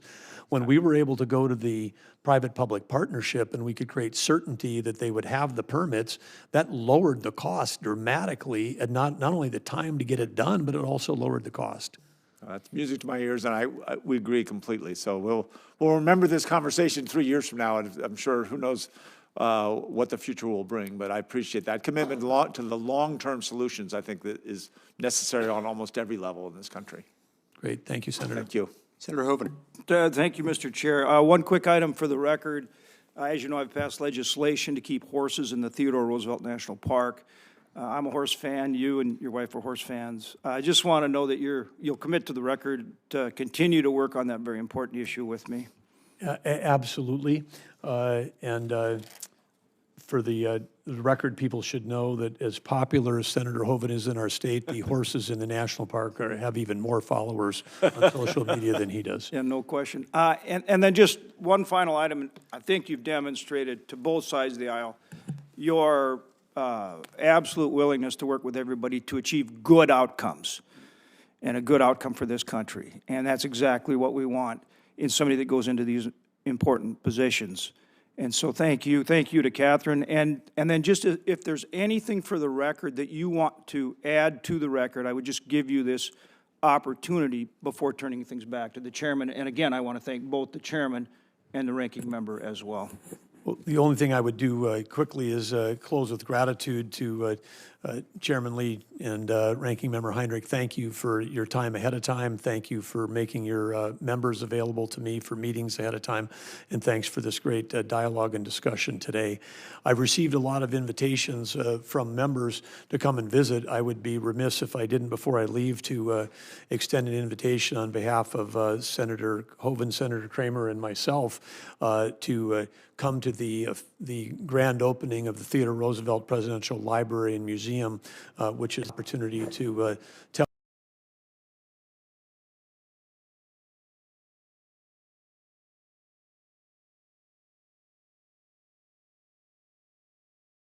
the story of conservation that really began during the time when Theodore Roosevelt spent time in North Dakota. His wife and his mother tragically died on the same day in the same house, on Valentine's Day of 1884, and he had a newborn infant daughter that was 2 days old. He handed that off to his sister, and he got on the train, and he was deeply despondent, and went west and remade himself from the, he'd had a childhood of that was full of sickness, and he went from a sickly Easterner and became a rough and tumble Westerner, a cowboy, learned the hard way out there with a lot of time in the saddle, and built the Elkhorn Ranch. And from then he developed his thoughts about conservation in this country. And we know the story that went from there. That led him to become the Rough Rider that he was, that propelled him into becoming a governor, formed the National Governors Association, saved football. I mean, now the largest viewed sport. And the NCAA was formed because Theodore Roosevelt was listening to concerns from mothers whose too many of their sons were dying of head injuries playing football in the Ivy League schools without protections. And so he said, let's come up with some standard safety protections. So there's many stories about TR that haven't been told like that, but the only president to receive a Medal of Honor for his time in the military. One of his sons also received a Medal of Honor, who was there at Normandy in World War II. But incredible story, and of course Nobel Peace Prize that he received for negotiating the settlement between Russia and Japan. And he wrote more books than all the other presidents combined. He wrote more letters than Jefferson and Washington. We're in the process of digitizing all of that. This will be the first digital presidential library. It'll be one of the most sustainable buildings built in North America. And it's in the heart of the Badlands that he loved, at a gateway community that goes into the Theodore Roosevelt National Park. And in closing, I would say someone asked this 4th of July, are you going to have fireworks? Per tradition, when you open a presidential library, all living presidents are invited. So we may, if they all show up, we may not need to have additional fireworks. But it'll be a great, because there's a lot of what we know about Theodore Roosevelt that still lives on today. And think about the discussions we're having. The Panama Canal wouldn't have happened without him, and how important that was for our country during World War II, and how important it is for our future going forward. So, in water, of course, in Arizona, he was, some of the original water systems in Arizona were dedicated and created by Theodore Roosevelt. One of the first wildlife refuges that he made in the country was in North Dakota at Stump Lake. He sent us on a way to build out the national park system as we know it right now. So it's with a bit of serendipity and a great amount of excitement that as Secretary of Interior, I'll look forward to being at that opening along with all of you. This committee's all officially invited as of right now. It would be great to have you all there. And with that, again, thank you, senators, and especially thank you, Senator Hoeven and Kramer, for your folks' your support, your friendship, and your mentorship for all these years. Thank you, Governor.